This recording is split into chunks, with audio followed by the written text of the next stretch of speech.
Question. How do we call him?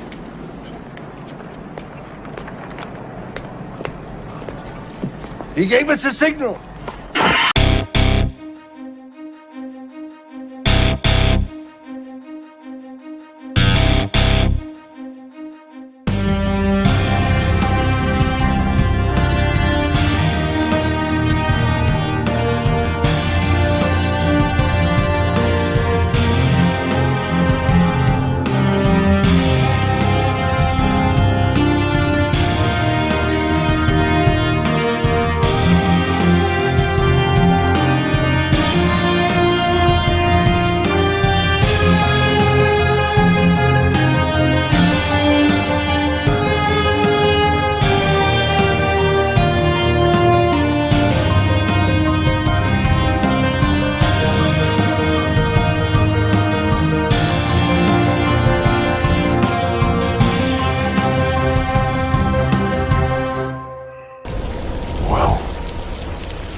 What up, Gotham Guardians and Arkham Adversaries? It is your boy, Trey, of the Bat Channel, and we are live from the Batcave once again. But before we begin, you know who we had to bring in, a super bro, Corey. Where you at, big fella? Oh, hey, Trey. How we doing, bud? I'm doing good, dude. What are you doing?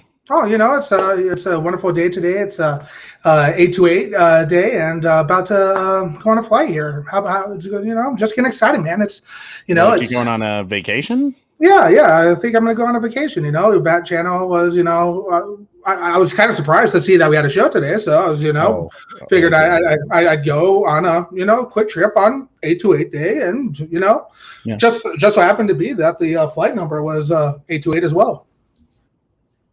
The flight number is 828 as well? Yeah, I'm going to Jamaica, man. Feel like that's Montego Bay? No. Kind of interesting, don't you think?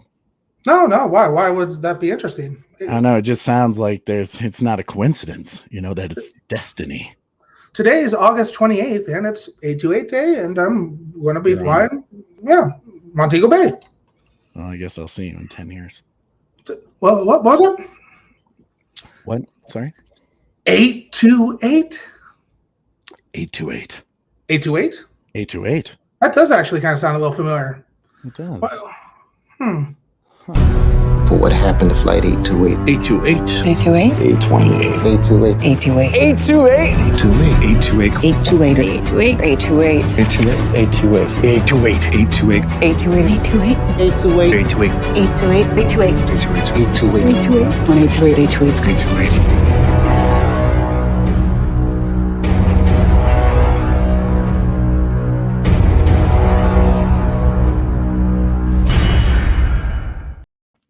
Chills. Absolutely. Congratulations, chills, dude. Man. Oh, you were like me when it came to the Snyder Cut. You were like tweeting every day. Good God.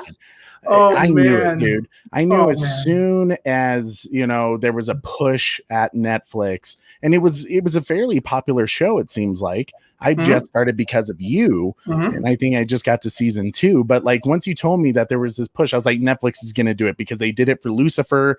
They do it for a lot of these shows that have these really passionate fan followings. Yeah, I get that, Trey, and I know you were kind of like, oh yeah, they're going to do it, but there was a time where Netflix was like, yeah, we don't think we want it, you know. All part of the plan. I don't know about that, you know, and obviously. Are you sure? I mean, come on, like imagine a studio like Netflix being like, no, we don't want it, and people going like, oh yes, you do. I mean, it's fan engagement. It pushed you guys to a whole new level. Yeah, no, absolutely. And there was tons of tweets about it. And obviously it did absolutely fantastic on, you know, all the streaming websites and everything like that. So obviously, if you didn't get the message from the video that we just played, big announcement from Jeff Rake, who is the creator of Manifest. And he posted this little video on 828, August 28th at 8:28 a.m. this morning. And he posted the video and he said, saved. Who did this? You did this. Hashtag Netflix.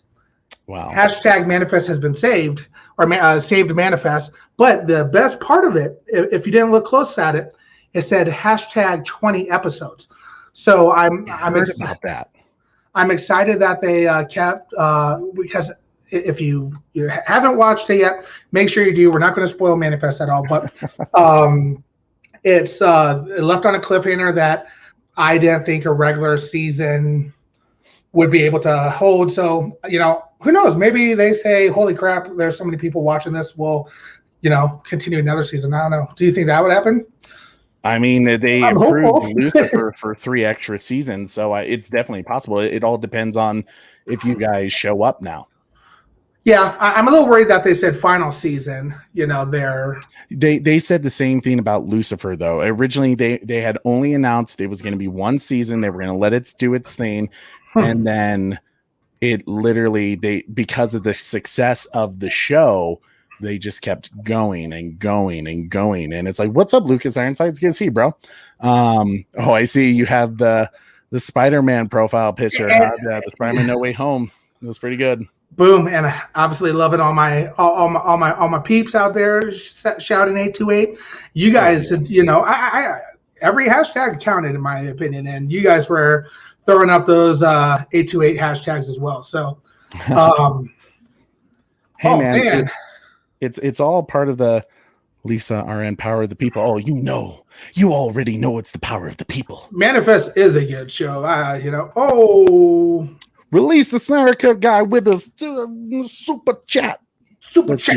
Let's do it. Corey, give it to the Snyder guy. You want it? You want it? Let's just do it. All right. Are you sweet talking me? Thank you so much for the $5 super chat. Release the Snyder Cut guy. It really does go a long way to help improve our channel for you guys, so we can entertain you guys a little more. But funny, hashtag Manifest save is right.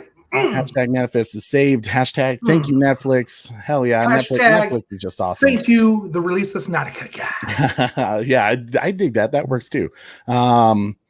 Yeah, dude. It's actually kind of funny that that's the super chat for $5 with Jared Leto's Joker from the Suicide Squad film, because tonight, Corey, we are going to talk about the Suicide Squad film, the most recent DCU restored to Snyderverse. What is up, brother?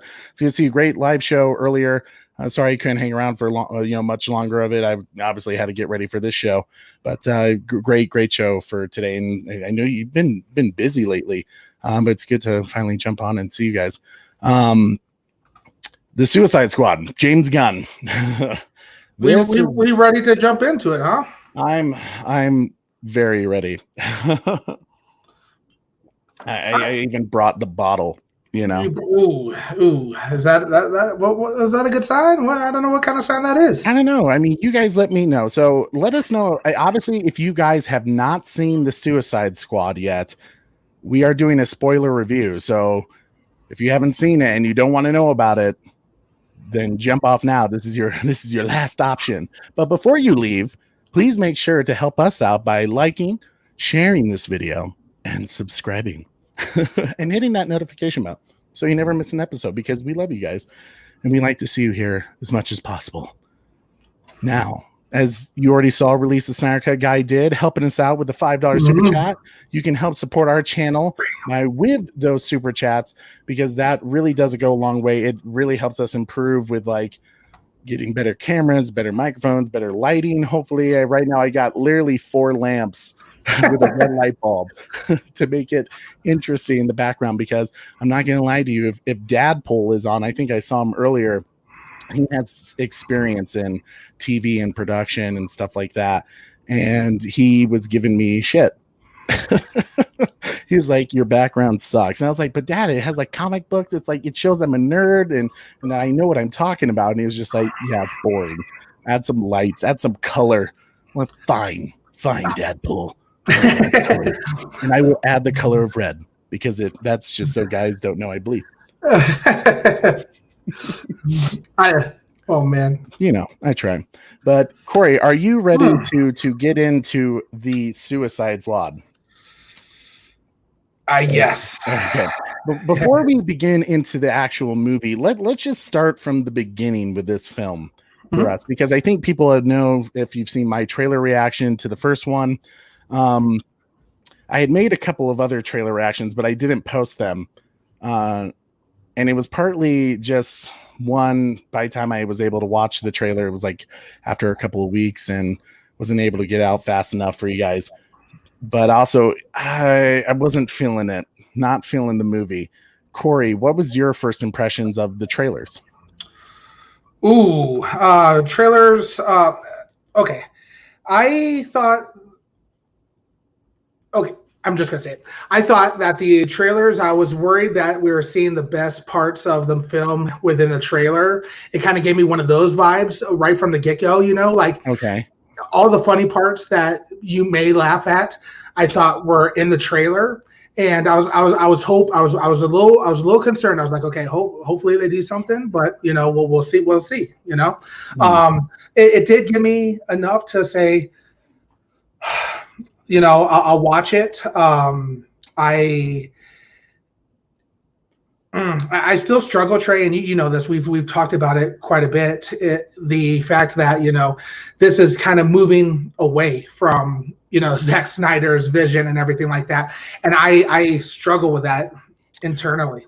I understand where you're coming from, and everyone knows I'm a huge Zack Snyder supporter. I was a part of the community back in January of 2018 doing the hashtag Release the Snyder Cut stuff.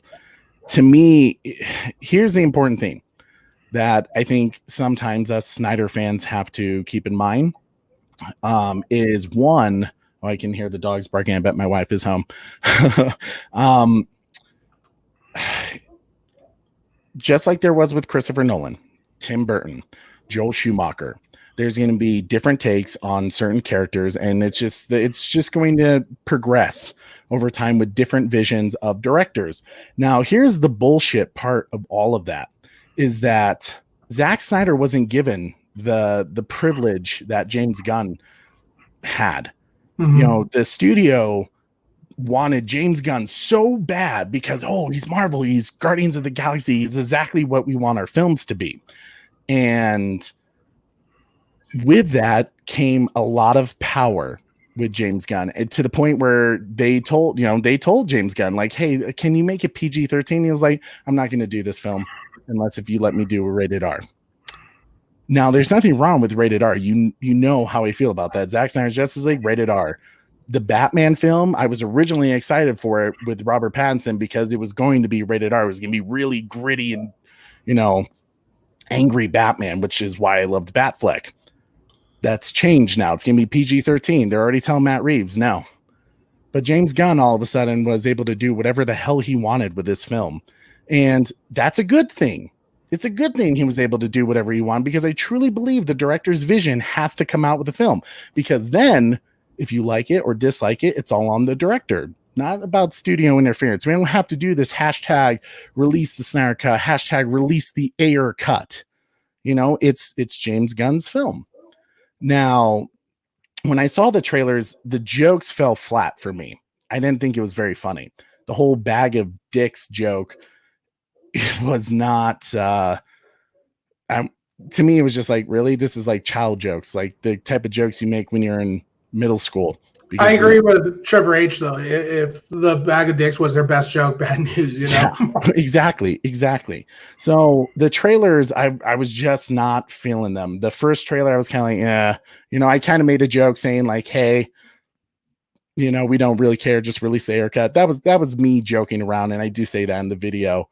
But as a DC fan, one of the biggest scenes I was excited for was Starro. I mean, that's first villain of the Justice League of America comics, right? Like, exciting things right there. Something as a DC fan, you like, yes, can't wait to see that. And then the next trailer came out, and I saw more of the things I didn't like. And again, to me, it's like, okay, I think I know what I'm about to watch here. So, Corey, out of curiosity, are you a big James Gunn fan? Like, have you seen much of his films? I haven't seen much of his films, but I've not a big fan. I find myself I wasn't the biggest fan of his Marvel movies as well. So Guardians of the Galaxy films. Yeah. So the one that I saw the first one, and I don't even think I've seen the second one actually, to be honest with you. So, no, I haven't seen very many James Gunn films as well. As I don't want to give too much right now about James Gunn because there's still a whole lot of show, but I'm not too sure how I feel about James Gunn, especially after watching this. Well, I think it's important to discuss his films because to me, sometimes it's the style of how directors approach things. I honestly really enjoy how Zack Snyder does his films. I enjoy Steven Spielberg's films. Like Steven Spielberg, one of the greatest directors ever, right? You know, I did Quentin Tarantino films. Corey and I love Quentin Tarantino. So as you can kind of see already, Corey and I have like a certain style of films. Peter Jackson, right? Like all these goats. Martin Scorsese, right? And to me, when I think about the James Gunn films, I thought Guardians of the Galaxy was a big mistake for Marvel when I first heard they were going to do the film, because I was like, this is it. I think I read a Hollywood Reporter article that said the near death of the superhero films is nearing, basically saying that this hype that the superhero films were on was about to die. And I read that as if it was going to be fact. So to me, when I heard Guardians of the Galaxy was going to happen, I was like, that's going to be the film that does it. That's going to be the film that destroys superhero movies. I was wrong. Guardians of the Galaxy, in my opinion, was a really, really good film because I had no idea who those characters were. I was like, a talking raccoon? This is going to be dumb. You know, a talking tree? And then I saw the first one and I was like, wow, that's actually a very good film. I can get behind that. I dig that. It's actually one of the better Marvel films I felt like at the time. The second one, not so much. I was not particularly crazy about the second one, but I still give the first one a lot of credit. Now, I think about his other films, you know, that he's worked on, like Brightburn, Slither. I'm totally spacing a few of the other films. Oh, he did the Scooby-Doo films. I'm a Scooby-Doo nut. As a kid, every Thursday night on Cartoon Network, Scooby-Doo was, you know, on, and I would watch it every day. Loved the Scooby-Doo cartoon. So when the Scooby-Doo movie came out, I think I was like 5 or 6 when those movies came out. So of course I was like, yeah, Scooby-Doo, fantastic. They have a childhood nostalgia for me. So I love those because and those are James Gunn films. He nailed those in terms of a Scooby-Doo kind of film. But with this film, I was not a fan. And I think part of the issue was, Corey, I don't know about you. I think part of the issue for me with this film was the amount of hype critics were giving it. Did you feel the same way? Did you start to hear a lot of critics like going like, oh my God, it's amazing? Well, yes, but mainly from you. Obviously, you were kind of telling me that the critics are really going to dig this film. And that's where I was kind of, you know, seeing some of it. I agree with what you're saying. It's going to be, I don't want to jump into it. I know you don't want to like give too much of your review. We're starting to get into it. So here's what I'll say. So the Rotten Tomatoes scores say that critics say it's 91% certified fresh. It's up there with Logan. It's up there with, you know, the first Wonder Woman film in their opinion. You know, it's up there with like the best of the best. It's up with their Dark Knight, you know, the Batman Begins films, you know, Dark Knight Rises. That's what I was going to ask. Okay, so they have it rated high.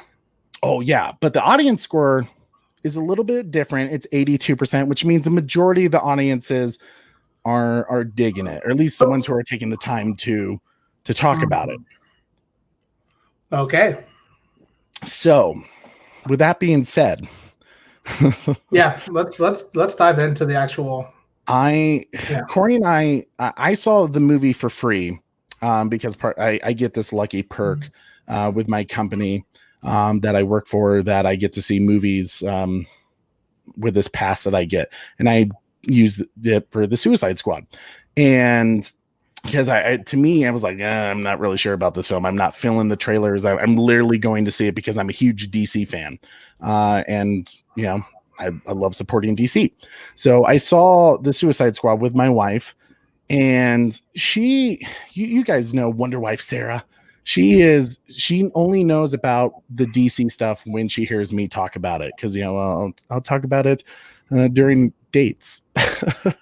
I'm that type of husband where it's like, I can't believe Warner Brothers did that. But she's cool enough to talk back to you about it. She is. She's able to keep up with it. I mean, literally, when it comes to her nerdiness, her dad was a big comic book nerd. Her brothers are, but they're on the Marvel side of things, except for her brother Ben, as we know, loves the Flash comics. And me, I'm the Batman nut with comics, and she reads Wonder Woman comics on a weekly basis. And so she knows a lot about that stuff. When her and I saw the movie, even I could hear her next to me. First off, the theaters weren't packed. It was not, I mean, it was a fairly decent sized audience, but people weren't laughing at the jokes. Even a couple got up and left in the middle of the film at one point.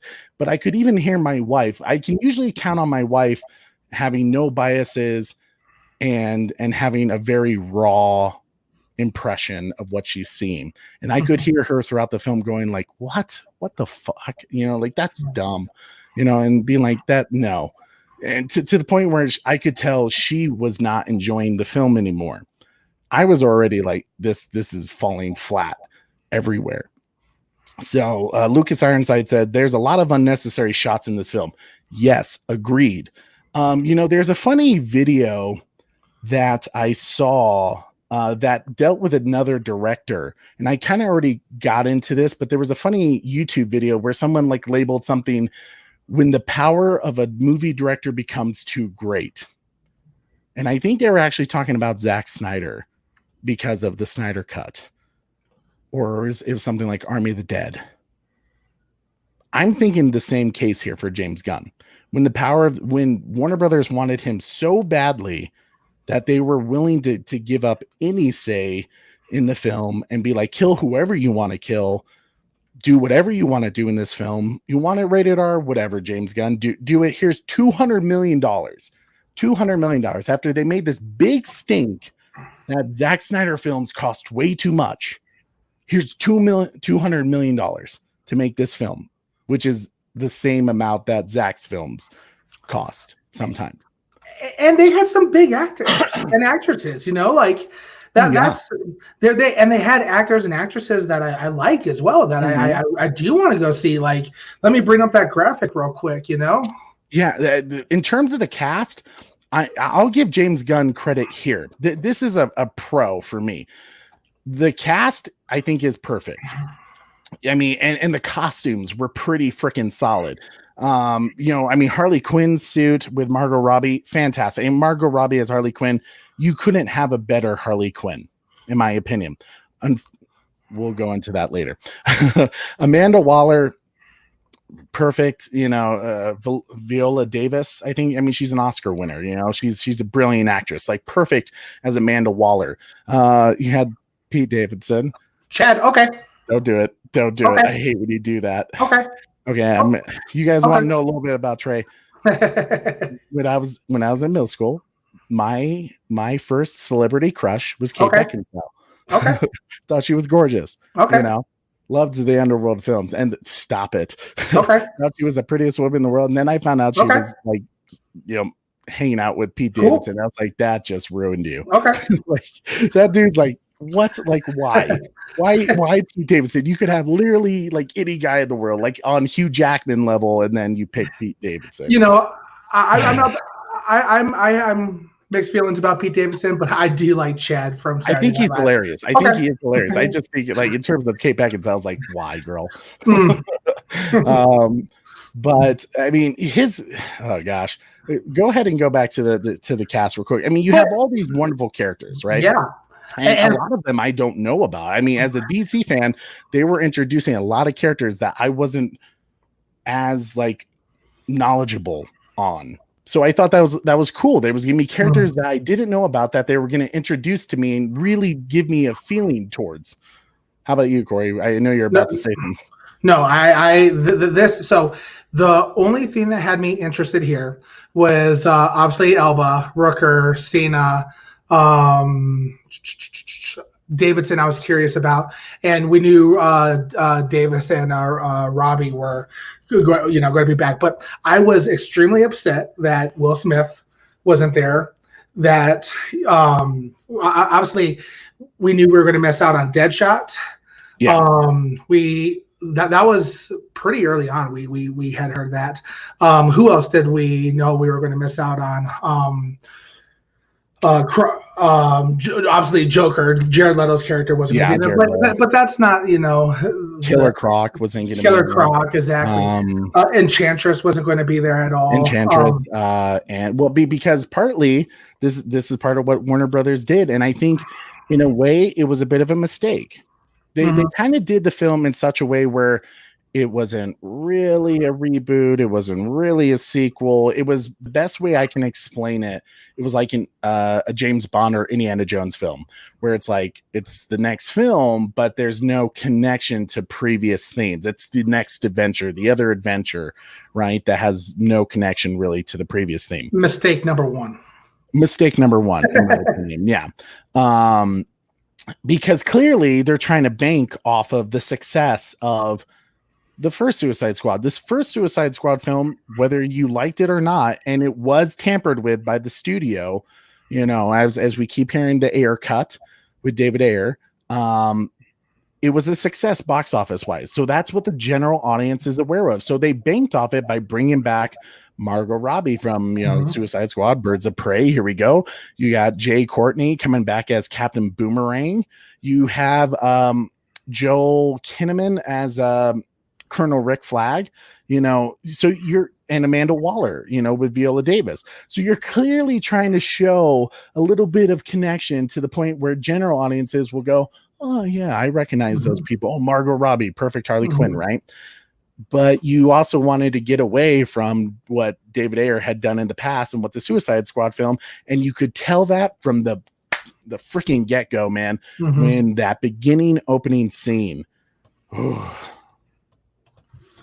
Man, you're drinking. I'm drinking. You're drinking because, we're getting into that, huh? We are. I mean, because I really I wanted to like this film. I went to go see it in theaters. If I didn't care to give this movie a chance, one of my things about Wonder Woman 1984, I wasn't a huge fan of that film. But I think part of the issue is I saw it in HBO Max first, so, and I have a sound system. It's great. It's okay. But nothing beats sitting in a Dolby theater, when you're getting great sound effects and, it just has that experience. Right. And sitting there, when I watched Wonder Woman 1984 in the theater, I liked it a little bit better. It still had some issues for me.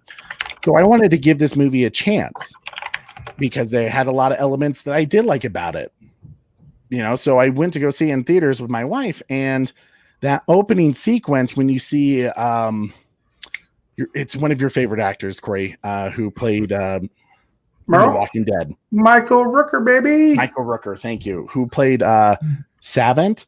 Yep. Another character I didn't know a lot about, but for some reason, James Gunn took this weird approach to being overly animal, killing animals. It was a weird thing, obnoxious scenes that weren't needed to show how gruesome people were, to show them how terrible they are. So when Michael Rooker kills that bird, and it kind of had a bit of symbology to it, towards the end of his character, but at the same time, it was kind of you really were this guy's a piece of shit. And maybe that was the goal, so that you wouldn't feel anything when he died. But then when they're on this beach scene, the Weasel character, man. Corey, was there any purpose to that freaking Weasel character? No, no, there was no purpose to the Weasel. The Michael Rooker scene I thought was kind of weird. I was like, okay, we're trying to show that he's some crazy, scary guy, and then, he ended up being a chicken shit. He was freaking. Exactly. I was like, what?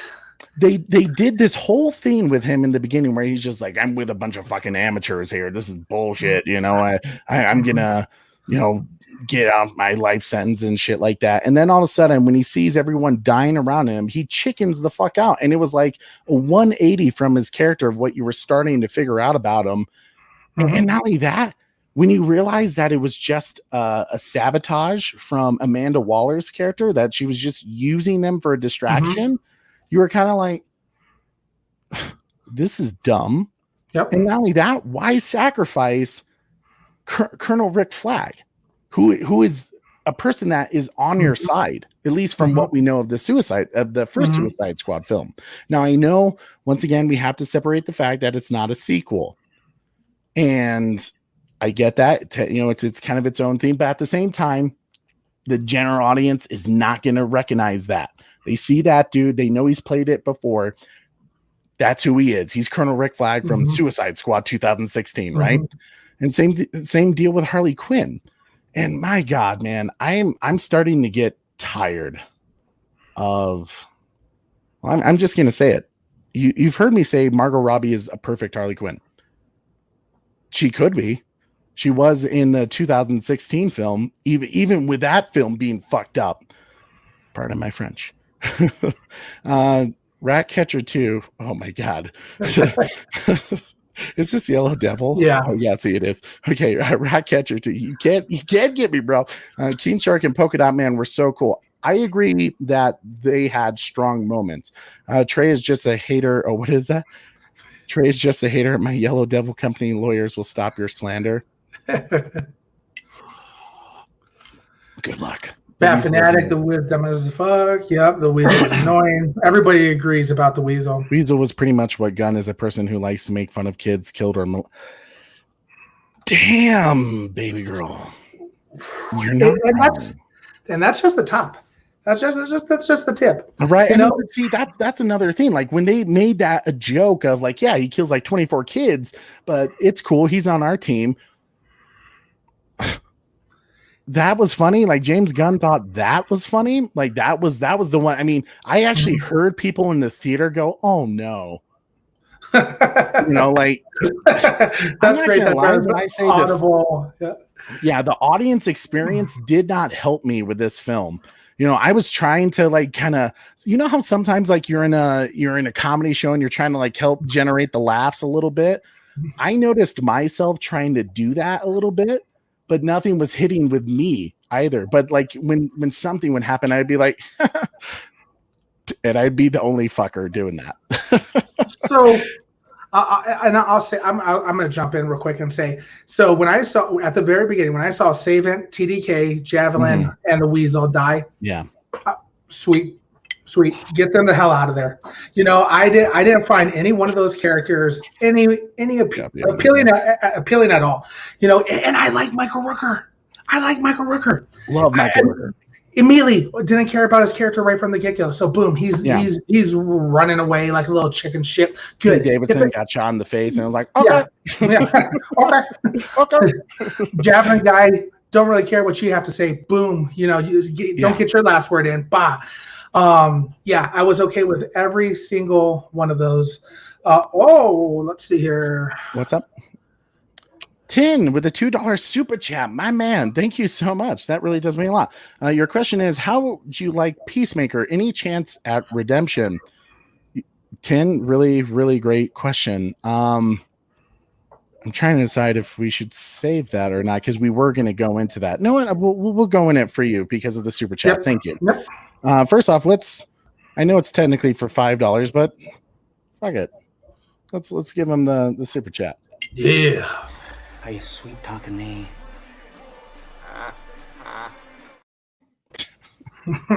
Much. Peacemaker. I'll be fully honest with you guys. I was a huge wrestling fan as a kid. My favorite wrestler was this is gonna give me shit. My favorite wrestler was Goldberg. Corey and I watched wrestling as kids. You know, his was Big Nash, Kevin Sexy, Big Sexy, right? Yeah. Oh yeah. Big Sexy. NWO, boom, boom, boom. You know, we were big like WCW fans, and then you know, as a kid, and then I got into WWE when Goldberg got over there eventually. and I liked John Cena. I loved his character on that wrestling thing. So when he was starting to get into movies, I think John Cena is a fairly nice guy. I enjoy anytime I see him in a movie. I saw him in Bumblebee, wasn't a great movie, but I still enjoyed John Cena as an actor in that. So when I heard he was going to be doing a Peacemaker thing, I was like, oh, that's cool. He's going to be in a DC superhero film, that's exciting. But I was worried because as soon as you heard about the Suicide Squad film, it was like, we're doing a Peacemaker show. And it's like, I would have said this with anyone. You could, unless if it was Batman, right? Like if they were doing a Batman TV series that is going to tie in, I would have been like, okay, that's fine. But for a character that no one knew about with the Peacemaker, I was kind of like, this is a dangerous move. Like we haven't even reacted to this guy yet. When I saw it in theaters, my first thought was like, oh shit, this my excitement for Peacemaker was already low because I had no idea who the character was. My only excitement was literally because it was John Cena and it was DC. Saw the movie, immediately dropped. Like I have zero excitement. And here's why I'll say this is because when I first saw it in theaters, I tried to get through the credits, but I had to go to the bathroom. First time ever. Usually I finish the credits and because I like listening to the music because me being a music guy. That would do it. Yeah, but I only saw the first post-credit scene, so I didn't see the final theme. I finally watched it on HBO Max and saw that scene because my initial thoughts was this guy can't be redeemed. He's such a piece of shit and I hate him so much as a character that is it going to be a prequel series for, the Peacemaker, which if that is, then there's no redeeming this dude. This dude sucks for killing Rick Flag. Now, personally, I'm going to say this. I didn't mind that they killed Rick Flag. I had an issue that they killed Captain Boomerang because Captain Boomerang is from the original Suicide Squad series. And I'm not even talking about the movie 2016 Suicide Squad. He's a big character in the comics to the Flash, so the fact that they just killed him off within 5 seconds, it was like, what are we doing here? Are you literally just trying to get rid of David Ayer's shit just to be like, this is the new Suicide Squad and we're badass? And to me, it was like, okay, I was okay with the Rick Flag thing because in my mind, it was like, okay, this could really be a great character development moment for Peacemaker, because that whole line that Colonel Rick Flag says is like, Peacemaker, what a joke.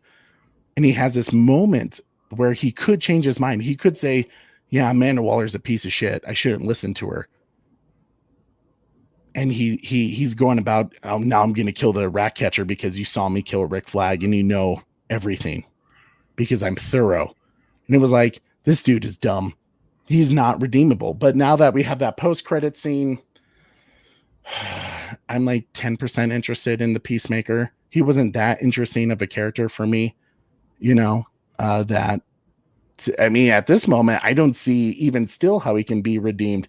He's gonna have to do a lot. Rick Flag was a fan favorite, in my opinion, especially in this film. I loved Rick Flag. Rick Flag was a highlight for me.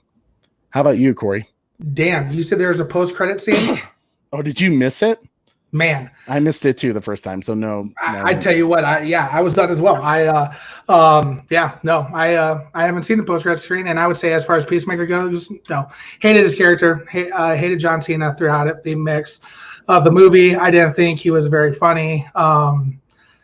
The character-wise, it was a character that I feel like I would have liked, more with development. Again, do you kind of like those really those characters that kind of borderline that kind of fucked up, Yeah, villain. exactly. That's why, Savant, Michael Rooker, you love Negan, you love exactly. Oh God, Exactly. Michael Rooker's character on Walking Dead. Merle. Come on, big fella. Yeah. Come on, big Sorry, it's been a while. I found myself, if there was anybody that I liked, it would probably be Bloodsport. But again, I like him as an actor as well. So that's the one little theme. I'm not a big fan of. I wasn't a fan of Peacemaker at all. Yeah, I agree. I mean, to me, it was I don't know, because like I said, I mean, I have a YouTube channel about DC content. I might just be forced to watch The Peacemaker. As of this point right now, I don't care about it. I really don't like his character. I don't know how they can redeem him after Colonel Rick Flag. When I first saw the post credit and I heard, the group was walking down to the emergency room, they're like, we found him amongst the rubble. Part of me was like, oh, please be Rick Flag. Please be Rick Flag. And then it was Peacemaker. And I was like, shit, they're keeping him alive so they can build him into the HBO Max show. And I just don't know. I don't know how his character can be redeemed. Lucas Ironside says Peacemaker is a trash character. Bloodsport deserves a spin-off more. Goldberg is the GOAT. Lucas Ironside. I knew you like that. Lifted my soul because I always feel like I'm the only person in this world that likes Goldberg. Every time I watch a lot of WWE YouTube channels because I don't like to watch, WWE anymore, simply because, anytime Goldberg comes back, I know he's going to lose because he has to build up the new guys. So I avoid it because I don't like seeing my guy lose. But that lifted me up. Thank you so much. But he says, fuck Peacemaker. I do want to get back to this for Yellow Devil. Am I the only person who connected with comedy violence of this movie and overall tone of the film? I do like those types of questionable movies, but we'll get into that more. Yeah. Let's see here. So that's actually that you bring that up, Yellow Devil, like, because I had a feeling that this was maybe more type of your film. For me, it just didn't work. There was moments where I was like, yes, like hilarious. And actually for me, Corey, one of those moments was the village scene where Amanda Waller's like, we found Rick Flag, which first off, the fact that she was like, okay, we found Rick Flag and go get him, retrieve him. Mm-hmm. Yet she just sent him off to be slaughtered. Mm-hmm. Mm-hmm. It was like, where the hell did that come in? So, yeah, absolutely. And you knew she was going to always do something messed up like that. And but it was weird that that initial portion was weird. And I would say right from the get-go, I should say I did not like how this film was laid out.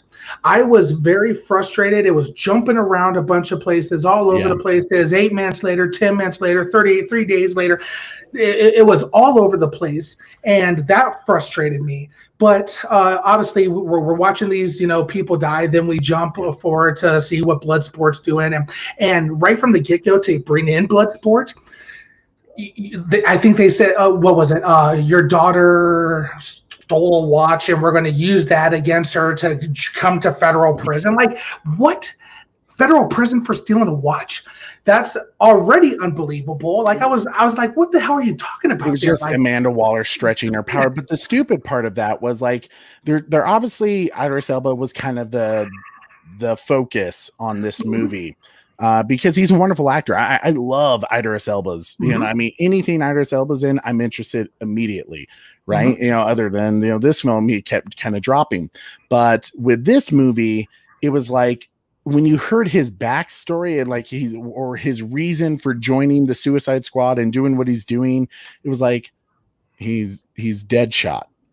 He's literally Deadshot all over again. He's good at shooting, but he has like really cool gadgets and shit like that.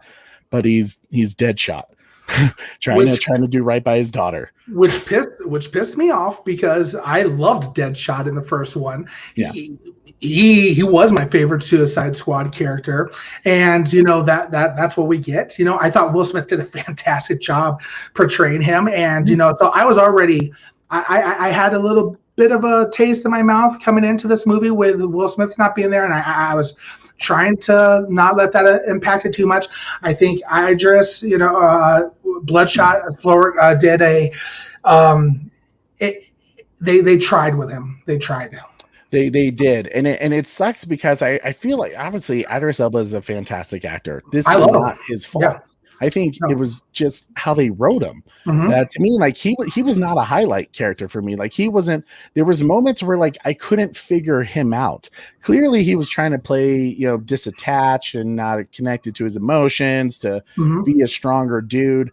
But then you kill that when he's like, "I'm afraid of rats." You have this badass dude, and he's just like, "Rats." There were rats. I can't function. And it's like, but then he has the moments where like, I don't give a shit about you. And then he's like, but I'll take care of you. You'll be on my side. I got you. And I mean, like, perfect example when Ratcatcher, who I thought Ratcatcher was actually surprisingly, she was a great character in my opinion. King Shark had moments. Polka Dot Man had its moments, but it kind of ran too long. In terms of the theme with his mom needed to drop quickly because we could have dealt with it just that one scene of seeing his mom. But when they did it with like Starro and then like the dancing theme where he's like, I mean, he's like grinding on people and then you see his mom and he's grinding on them and you're like, what are we doing? In which they even changed how Polka Dot Man is in the comics, which there's nothing wrong with taking creative liberties, but I'm not sure I'm like on it, because Polka Dot Man first came out, I think in Detective Comics 300, and he was a silly character then, right? He pulls out polka dots and as different gadgets, from those polka dots, the Saw one and all those different things.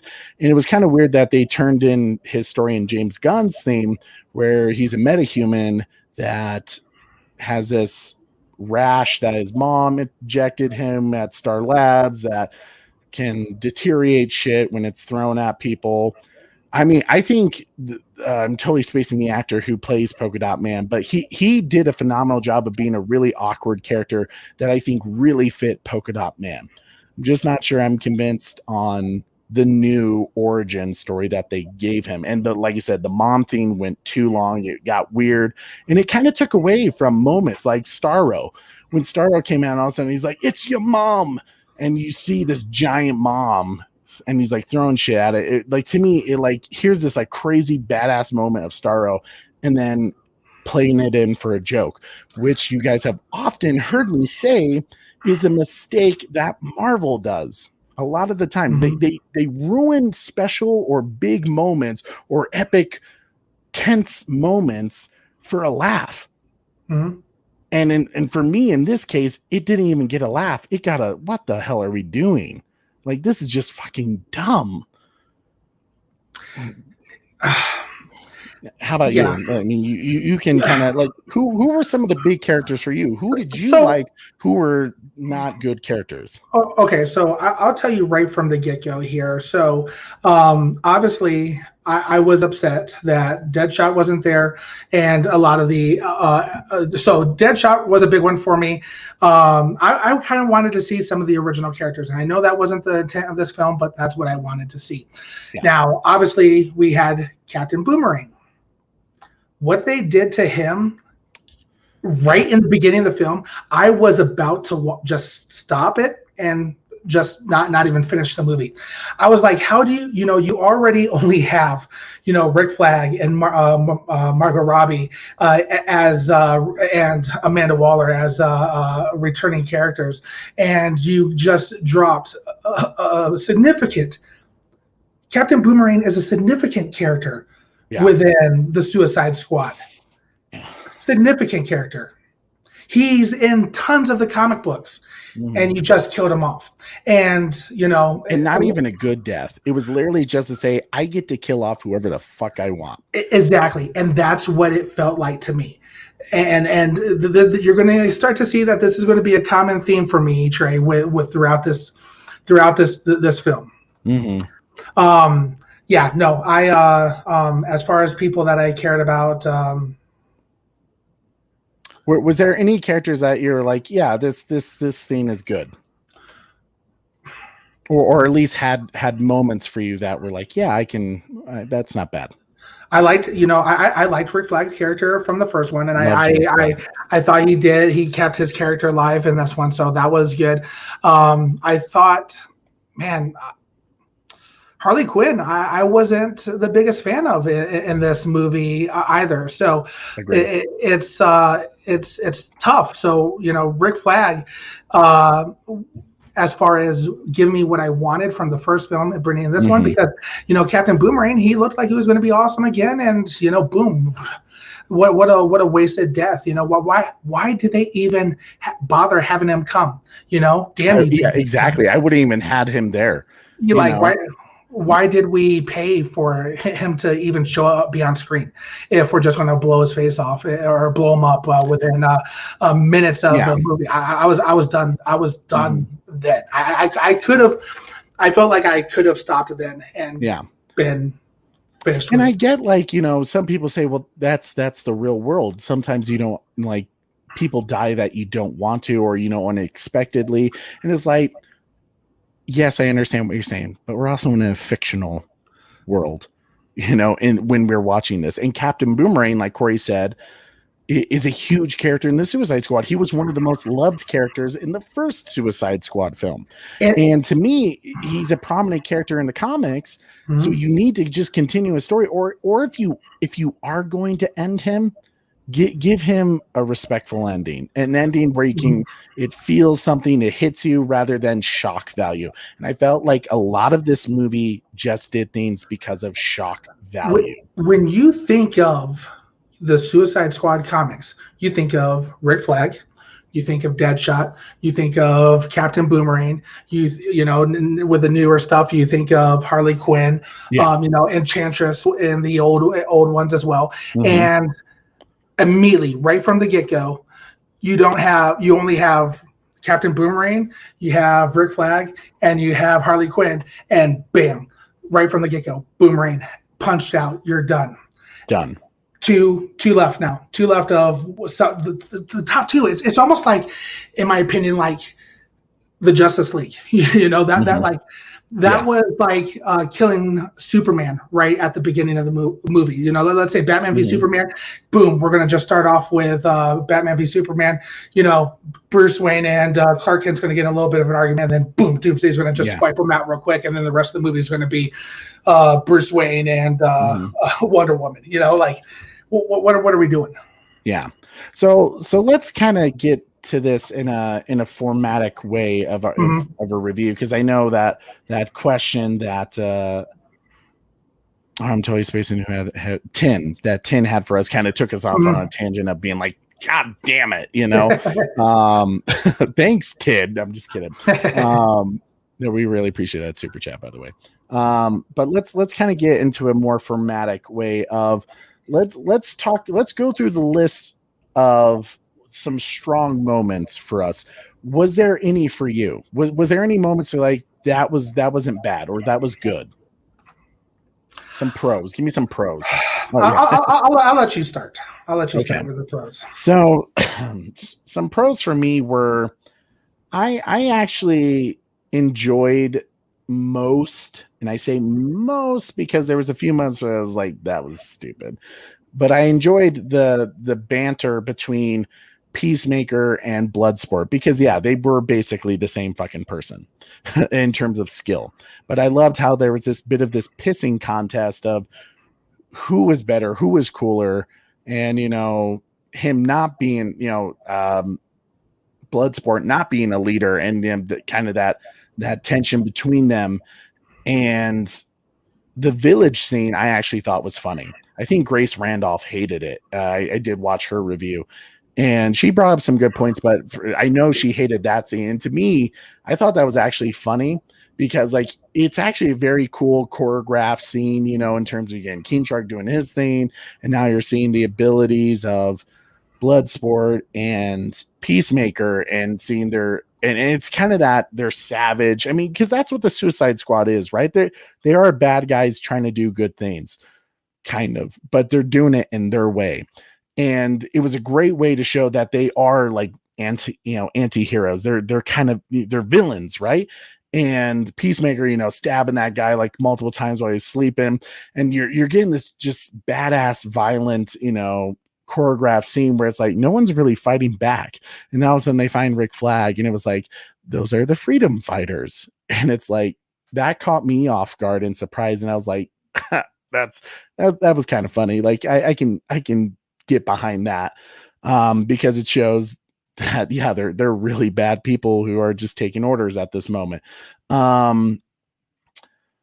King Shark, I'm mixed on King Shark. I think I actually saw someone say something about King Shark, hated how dumb King Shark was portrayed. Agreed. They really took it. King Shark has been portrayed in many different ways. He's been, kind of just the jaw, like beast, kind of thing. And he's been intelligent, even in the Harley Quinn show, where he's kind of, he's a smart dude. And this, they kind of made him, James Gunn made him the Groot of the show. It was basically James Gunn making this entire movie, Guardians of the Galaxy, rated R. So, I mean, Warner Brothers got exactly what they want. I was supposed to be pros about this, but there were moments where I really liked King Shark, where he had a character that I was somewhat interested in. When he's reading that book about religion and mythology, and he's being talked about being possibly a demi, like having some sort of divinity about him. And there was also that scene where he has that really nice conversation with Ratcatcher when he tries to eat her, and she's like saying like, I don't have friends. He's like, that whole friendship thing between them, I thought was kind of nice. I kind of shook my head and was like, that was kind of, I can dig that. But there was also moments where I was like, okay, stupid part of here's the rats surrounding him after he tried to eat her, and he's just chomping at air. Like King Shark would just need him. He's an idiot in this movie. So why not just eat the rats if he's hungry? I don't know.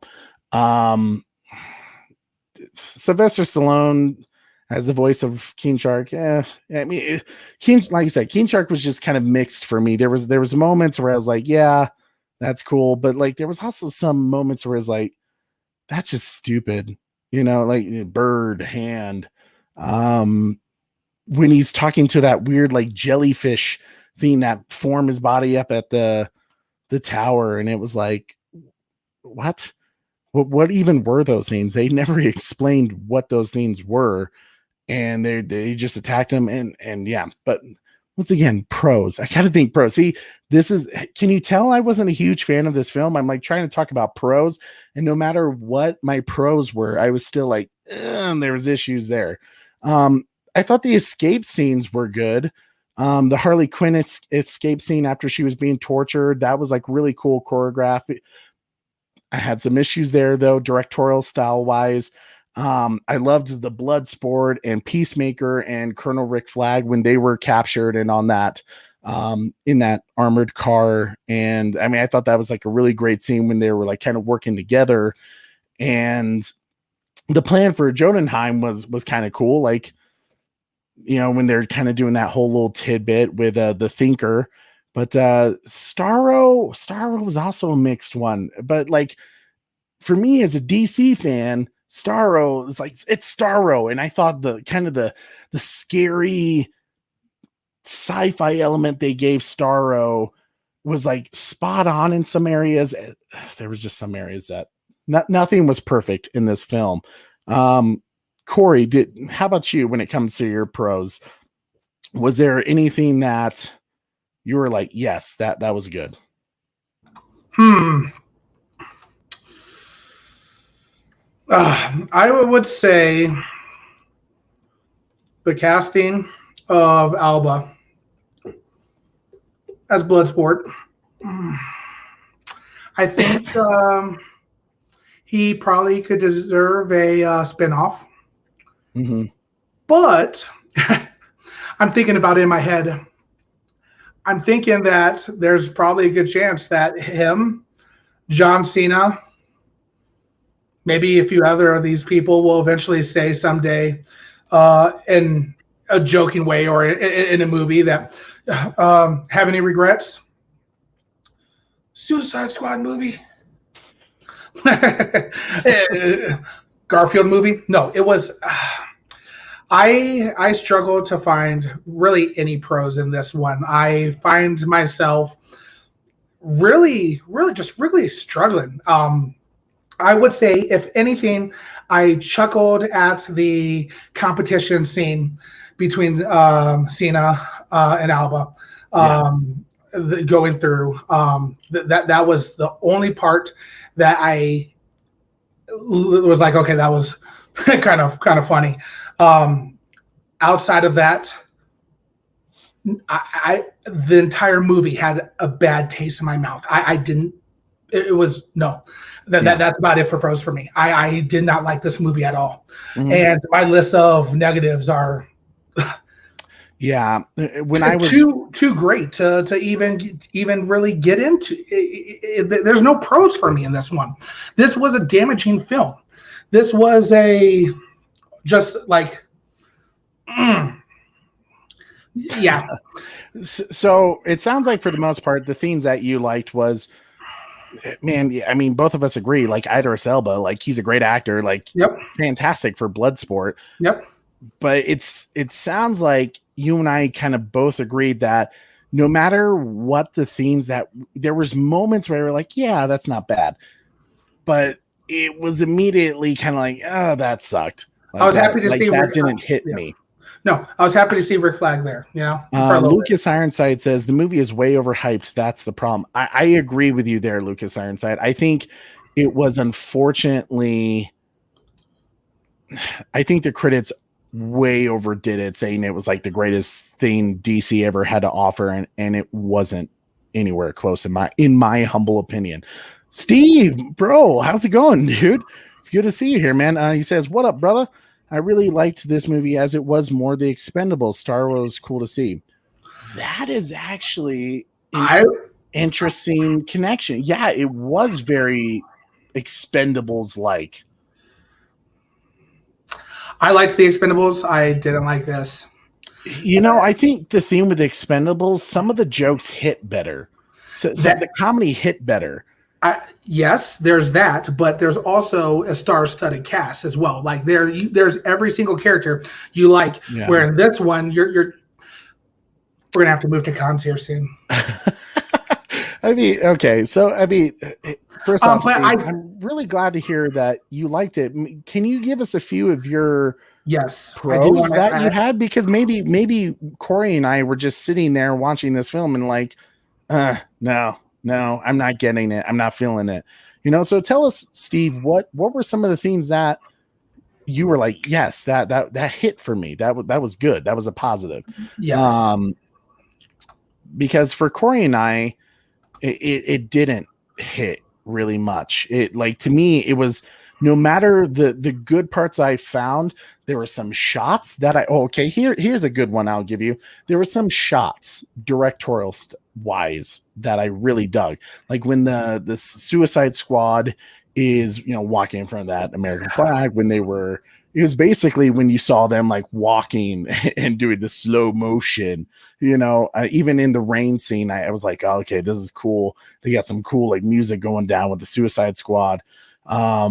That when the king shark rips apart that dude and the lightning strike hits, while I thought that was a really cool shot, damn it, I feel bad because this is like one of those moments where I was like, cool shot, but then I also was like, impractical, like that made zero sense, because literally zero lightning and thunder throughout this entire rain scene, and then all of a sudden in the perfect moment, visual effects that makes no sense, because literally no lightning and thunder happened throughout the rest of the movie. It was one strike, and it's like, when did that ever fucking happen in life? I don't know why I couldn't just like get on that.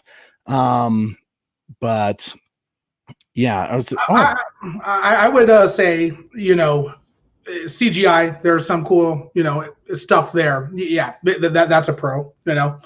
Yeah. Was there any shots, Corey, like scenes that like video wise that you were like, that's cool, I dig that? Yeah. There was some, you could say. I don't know. Okay, my issues with some of the foundational shots that you saw was this is going to go into my cons is I hated those damn titles and those different ways. I actually hated that too. Like I wanted to like it because it was different, but I had trouble reading them, and it took away from my experience. Yes, it took away the experience of the movie 100%, and that's what this entire movie did to me. It constantly took me out of the experience of watching the movie to enjoy the movie. My favorite characters are dying. The main characters of Suicide Squad are dying, and just it was just like a nonstop shitstorm of just negative things for me that I'm struggling to find some positives. Okay, yes, there was some cool, people getting shredded and blown up. The CGI of the big bullet, coming through, and the smaller one going through, straight through. Cool. That right there is kind of it for me. Like the casting of Alba. Yeah. As far as add-ons, I know I'm not saying the three original much, but it's interesting. I don't know. Hey, Steve. Sorry, I was listening to you, Corey. I was also I saw that Steve said send me a link to our StreamYard, so I sent it to you real quick. I think I wasn't able to send it through you private message, so I just put it on you on Twitter real quick, and then I'll delete it real quick. But it's Steve Kassan, Corey, if you see him come up. Because Steve, it'll be great to have you on. I think I hear what you're saying. There was just so many moments. Like are you just ready to get to cons? I feel like we are ready to get to cons. Well, Steve is going to jump on real quick. We should allow him to. I'll let Steve have like what he has to say about it, because I would love to. It would be good to hear from someone who did enjoy it, because unfortunately, there was just too many factors for me that gave it a negative, another negative, another negative. Like being next to my wife, who was like, she did not like it. She literally put it right up with Birds of Prey. The audience that I sat with in the movie theater hated it. All right, Trey. Oh yeah, I think did we have Steve on? Yep, we have Steve on. All right, Steve, how's it going, brother? Yo, what up? My what man. up? Wow, first time to have you on. I'm excited. Yeah, jeez. What's up, Steve? What's going on, brother? What's going on? How we doing? Good. Thanks for joining us. Yeah, I'm gonna watch Suicide Squad on IMAX tomorrow. Huh? You want to join me? Okay. Are you doing the watch party that they're going to be doing? No. Was it this weekend? It might be this weekend. No, I don't think so. That's I don't have HBO Max or anything. So. Oh, okay. Yeah. So, Steve, if I heard correctly, you were actually an actor on the first Suicide Squad film. Well, it's just exaggerating a bit, but I know I am an actor, and I have an IMDb profile to prove it. So Awesome. I know that. And but I had Suicide Squad, David Ayer's Suicide Squad, I should say, the Ayer cut, that was the second biggest production at the time coming into Toronto. The first one being Total Recall. I did some days there because it comes in big production from Sony. I believe it was Sony. I still haven't seen it. I did like 8 days on there doing background. Everyone in the community did background there. Then the second biggest was Suicide Squad. Actually, Batman v Superman was supposed to come here. Then it got changed to Toronto. It changed to Detroit. Oh, gotcha. Then Suicide Squad came in, which is pretty awesome. So I did 3 days, and I did 3 days where it's right after the Midway attack. If you watch the film, hey Trevor, I did so after the Midway attack on Midway City, of course, from Incubus in the movie. So there was a airport field where it was pretty massive. They had, because it was after the attack, and they had quarantine zones. They had military, Midway police, and that's when they bring in the Suicide Squad to gear up and go into the chopper, and into Midway City so they can complete the mission. So I spent 3 days there. It was a very huge, a lot of extras, a lot of PAs, the entire cast was there. My gosh, man. It's like Margot Robbie in full makeup. Poof, I can see why Will Smith, you know, Right, Will, get a jigger with it, you know. But yeah, like, but actually, Will was pretty cool. Like when he came on set, he saw it's like it was just like the Fresh Prince. Like Will was so cool like that, and yeah, and Joel Kinnaman's a tall dude too, and is he really? He is like same height as Will. I think they're about 6'2" or something like that. But okay. But yeah, that was a whole thing, and I had some friends who did stunts on there, and I also met one of the guys who was one of my buddies. Like came up to me. He was actually part of the ETF squad of Scott Eastwood's that accompanies the Suicide Squad, and he showed me pictures because they were filming in downtown in a downtown district in Toronto, where the squad goes in and they have firefights because it had to be late at night because that's how big and expensive this was. We're closing off a huge downtown section of Toronto. It was Dundas Square. It's pretty much the equivalent of Times Square for Toronto. It's a pretty big complex, a commercial complex, and they're closing it down, overnight shooting, and they have firefights and everything. And you know, imagine the amount of money to do that, right? Yeah. So all of this is money. And when I was there, one of the first things they shot was Rick Flag coming down with a copter, and he meets Scott Eastwood, right? Yeah. So they must have done like 12 takes of this. Now you think about just renting the copter alone, the helicopter, the copter fuel, the pilot, just taking him. So you would drop Joel Kinnaman. He comes out to talk to Eastwood. Scott Eastwood, like, oh, so what do you have here? What's going on? Give me the prognosis. Then the copter would go back into the top. They would wait for the scene to cut, come down, pick up Joel, go back up, and until David yelled action, come down. They must again 12 times. So that alone costs money, and they have all these actors and us as infantry. So they had costumes and weapons and everything that costs money. Then you got all the actors who are Midway City people. They cost money.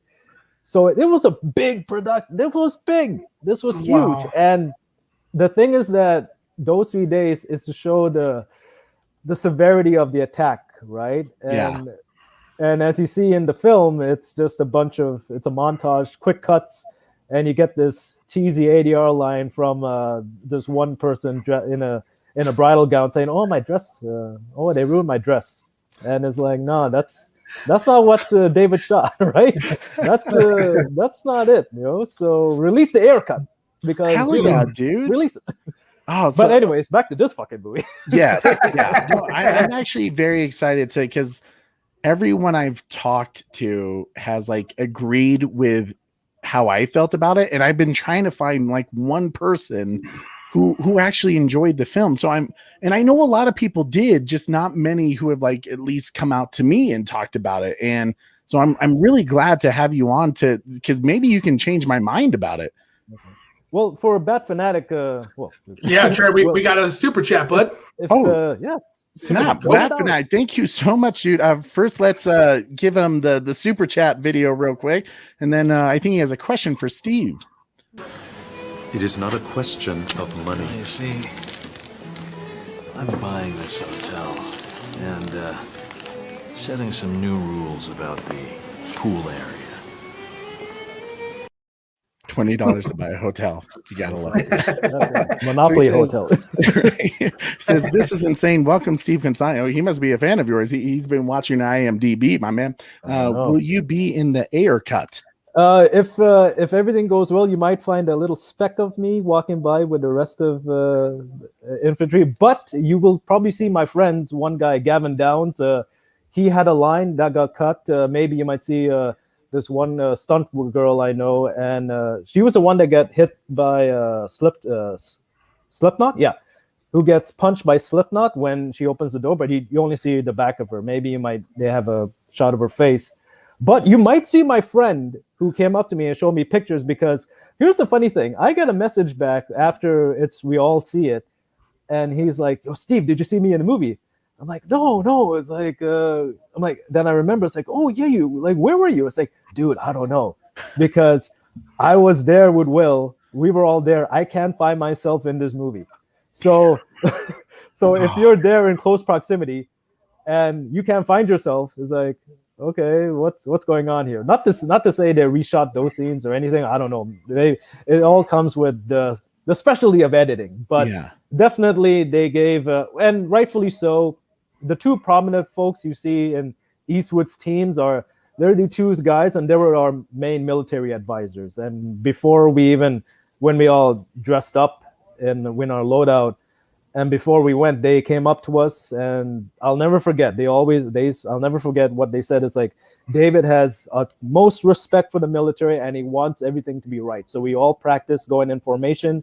Had one guy giving out orders and everything because he wants everything precise. He doesn't, when it comes to the military and all that, and rightfully so, because he was in the Navy. I was going to say, when it comes to this, everything on screen has to be exact. And so we did practice all that. Even just walking in formation, everything has to be exact, because you can't half-ass it. So I'll never forget that. I'll never forget those two guys, and just that respect that David has, and also the even the smallest thing of being authentic. I think there's a lot of work when you make movies. It's like sometimes you almost spend 24 hours. One day for Total Recall, I'd spend more than 26 hours just being there because doubling stuff. This is way before and new laws and everything, but making movies is hard work. Making movies is tough. Yeah. So wouldn't you want to see the work, right? I mean, who knows if you like it or not, but we have to see the work. Right? Out of curiosity, I know I don't want to take away from what you have to say about the new Suicide Squad film, but please. Really curious, because this is, I mean, you and I have kind of talked before through Sill's show, and I'm always like, I'm fascinated with the whole, like, your actor's career, and like everything you have to say, because you have a different point of view than most people, because you actually worked on a film. I mean, us nerds in the background are saying like what we would do different and what, how they should have done that. We don't actually know what happens on set because we weren't there. And I'm curious, because I was wondering, what is it like in terms of, I hear you talking about like, how precise David Ayer was on set, but how does that work exactly in terms of when the film comes out? Like, if they do come out with an Ayer cut, do you get another paycheck from that, or is it one of those scenes that he has to get your permission to have your footage, or is it you signed a contract and it's their footage to deal with? No, it's like when it comes to that, obviously the main stars get in their contract. So us background lowly, like day players supporting and all that, no, forget. You just come in, you sign your contract, you get paid, you get your vouchers, you get your credits. Okay, fine. Other than that, no. When it comes to with the main stars, that's why for 2.5 years or how many years Ray Fisher didn't say anything, because he can't. And okay, I can give another example. Even I did a movie of the week, like a Hallmark movie, stuff like that. And in the contract it says, I know. Did you actually do a Hallmark movie? Well, yeah. They filmed so many Hallmark movies, like in this town next to me. It's called Hamilton, Ontario. A lot of things get filmed there. Hamilton, Ontario. Okay, man, I'm gonna have to get some of these Hallmark movies that you've been into. My mom absolutely loves the Hallmark movies. So Steve is badass. It's not much.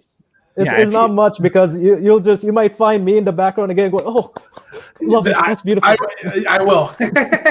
Yeah, because like for us it's like, oh, we're in the bake shop saying, oh, it's so wonderful done together. Oh, that's so awesome though. But even in something like that, in the contract I signed, it says you cannot say or speak anything negatively about the film that you're on. Not to say you might have a negative experience or anything, but you can't say anything, and I cannot say anything. Even though I had a great experience, I can't say anything negatively or even want to, or even stuff like that. So those guys, they get whatever it's in their contracts, everything. Mm-hmm. Us smaller guys is like, just, hey, I was in it. Look, take a look. So not residuals or anything or whatever like that. No. Okay. Well, dude, I mean, at the end of the show, we're going to do this whole like release the Ayer cut thing. I mean, I honestly do hope they release the Ayer cut simply also so I can see you in it, dude. Like, just just walking by, it's to be like, I know that dude. I've spoken to him. Like, if you blast it in 4K, there's in the extended cut, when Katana comes into the chopper and her introduction, you'll see a bunch of infantry guys in the back. Okay. And you may see me, but we're all like blurred out. But if you upscale it, who knows, you might. So that's exciting. So I remember this. On the second day, I believe, David wanted this shot. He got into the copter, and he had us had a line of a V, right? Had us all lined up in a V, and he had the camera there. He was manhandling the camera, and he came to the chopper, and he got lifted up, and he captured all of his infantry in a V formation. So I don't know if that's going to make it or not, but it looked really cool. Like I can imagine just looking down, you see all these like infantry guys in the V just looking at this chopper, and it's like, and David's in there is like filming it. It's like, whoa, wow. I don't know what it's going to be. Maybe it's like a special thing for special video for the military or whatnot. Maybe something internal, but I hope it's there. Like that would be cool because I'm really curious. Like, why did we do that? Right? Yeah. One thing I do want to get your opinion on. I've heard a few people kind of give David Ayer shit about how he's approaching the release the Ayer cut, because obviously Zach was very engaging with the audience and the fans and really pushing for it. And David has kind of taken more of a laid back and really kind of a team player approach to it. Mm-hmm. And I respect that so much about him and I think that comes partly from his military background, with how he's just been very respectful to James Gunn. But some people have really kind of given him crap about that.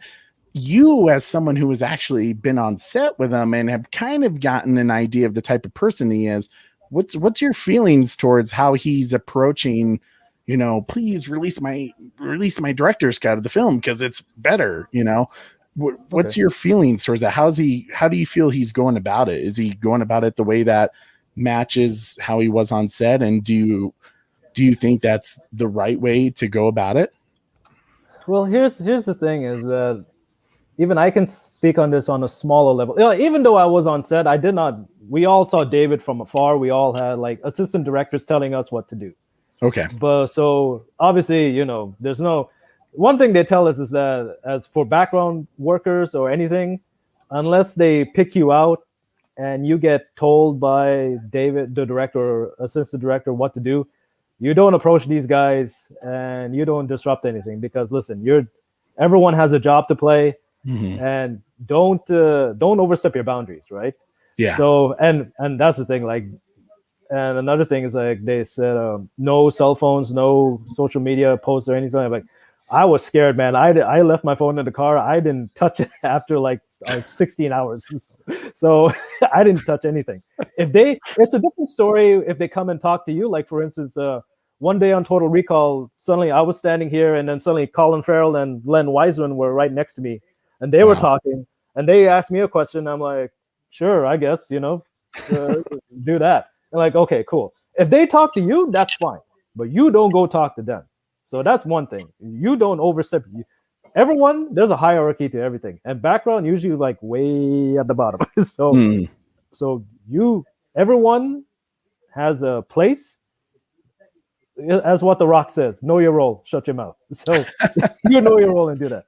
But as for what David's doing, here's the thing we have to understand is that in this business or in anything, and I guess in some way, if how you maybe not, I don't know about your interactions, but maybe even sometimes in these YouTube circles or anything, it's really how you play with others, right?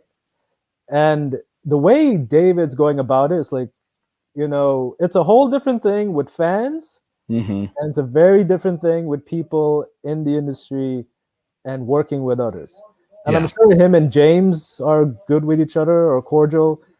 Same thing with Zach and James. Like, I don't know if they have beef with each other or anything. And, if there is something animosity, you don't, unless you're wanting to cause some shit, you don't mention it. It's easy for us fans to do it because we don't have a stake in it. If you have a stake in it, if this is your career, well, it's better to keep your bridges up then not burn it, right? Yeah. So that's why, and and also we can't raise in a different cases in that with Ray Fisher coming out and revealing everything and him stepping out there, he has said that, if this were to end, he'll be fine. He's completely content with the fact that if this acting thing were to end because of his fight for justice and fight for the truth, right? That's the main thing. Absolutely. He's fine. Like, he's fine with it completely ending. Not everyone else is fine because we want this to be, we want to keep going, right? And sometimes you gotta work with people you don't like as much. Sometimes you gotta work with people that you do like, but they got shady history and everything. And sometimes you don't want to involve yourselves in things that you don't know anything about, and maybe you shouldn't involve it because that's not your business. That's not your business to do it. I'm sure, yeah, it's like there's always talk about doing the right thing, and I want to do the right thing. I want to stand up for this. I want to stand up for the cause, and be all that. Yeah. But you don't have to fight every fight, and sometimes you got to look after yourself, right? I mean, what are we talking about here? Like, we're talking about comic book movies, and we're talking about this, but we're also talking about careers. And that's why Ray had to get consent from others to revealing all of this, right? Yeah. So if I were to come out and say, like, I've seen some stuff here in Toronto, if I were to come out and say things that'll implicate me, that'll implicate other people, and now I'm in trouble, and now what my aspirations and dreams were, my journey gets stopped, or I get blacklisted, or I get this. Because some of those folks I'm talking about are in this circle, and they're also working with other people. And the problem, and the worst thing is that sometimes these jerks and these people are really good at their job, man. It's like, no matter what your feelings about Jeff Johns, he's a really good comic book writer, right? Yeah. And all this other stuff. But he's really good. Joss Whedon, he's really good at his job in making really, really entertaining movies. Let's be honest. Yeah, Serenity. You have to give him credit for the Avengers film. I mean, even though what he did was absolutely wrong, but the Avengers first film one set the blockbuster tone, right? Like, that changed for a bit about how you make your blockbuster movies with the first Avengers. Yeah. Come on, anyone watching this, or don't give me some bullshit about how you don't think Avengers, like, we all were there watching and screaming and hollering. It's like that 360 shot of all the Avengers together, and the Hulk, and Bruce hulks up and everything. Come on, the first time watching it was effing cool. So he's another guy who's really good at his job. Sometimes sometimes there are some YouTubers you can't stand, but hey, they're getting all these subscribers. They're doing it right. So so that's the thing, It's like, so there's a different thing between fans or people who don't have a stake in it and people who do have a stake in it. And you can't fault David for being a team player, because you know what? He has a stake in it. He still wants to make films. He still wants to have his stories being told. But sometimes you gotta be a team player. And I'm sure, and I don't think he has any animosity with James. He's just, filmmakers supporting filmmakers, right? Yeah, and I think that it's a good thing. I mean, because Zack Snyder, right? Like, we all want the director to have their vision. I mean, this was James Gunn's vision, and whether you like it or hate it. Sometimes that vision is like, maybe these execs should have stepped in, kind of like with the Suicide Squad. Maybe it's like, Walter, maybe you should have stepped in here with this. Well, I mean, right? Like, in my opinion, probably the one part where I was like, yeah, it was good they stepped in there when it came to Zack Snyder was the whole Lois Lane and Bruce Wayne relationship. To me, that would have really hurt the relationship between Bruce and Clark, and not only that, between Lois and Clark. I mean, just because everyone was already like, they're the perfect couple, and to have her, and while that's something that definitely happens in the real world, I think people wouldn't have been very accepting of that relationship between Bruce and Lois. So that was a moment where I was even like, okay, probably a good moment. They said, slow down, Zach. Why is it always Bruce gets all the action? What about Clark? Why can't he get action? Right? Why this is why I loved it. I loved it when they made him and Diana get together. It makes more sense. It makes total sense in New 52. Like, why isn't Clark getting action? fan? like all the time, like, okay, Bruce, yeah, I guess he's cool, he's edgy, he's brooding. I got money. It's like, all this, but come on, this is Clark, man. He should be Mac Daddy all these girls, right? Guys, if he wants to, like, who all of them. Like, how come Clark doesn't get action, right? Hey, what's up, Nicotina? Subscribe to the Nicotina channel. Every Mondays. Every Monday is 6:30, but not this past Monday because there was something, or who knows, but every 6:30 p.m. EST. But back to the Suicide Squad. Yeah, you're good. Yeah, absolutely. So tell us, Steve, what were some of the things that you really enjoyed about the Suicide Squad film? That's right, great take, Steve. I'll be honest in that I like when James Gunn makes his film. For instance, I don't know if, all this praise I'm getting right now will be like, oh, F you, Steve. I really like Guardians of the Galaxy Volume 2 because to me that's very much a James Gunn film, and because you can see his stamp in all of it. Same thing with this. Here's James Gunn, as they say, unrestricted, and he gets to do his thing. So as a rated R James Gunn action film, I liked it. I also like, as I mentioned in the comments, there's a lot of tones to the Expendables. Obviously, it's very Men on a Mission, very Dirty Dozen. But if you look at it, I think the connection they made with Stallone, you'll see that influence with Stallone's Expendables movies in this film. I find if you watch those movies and if you watch a Suicide Squad, there's a very similarities between them, and. I like that it's very. Here's another problem. I guess it's a problem either, or I don't know. Okay, so it's a very mean-spirited film, and it's a very. I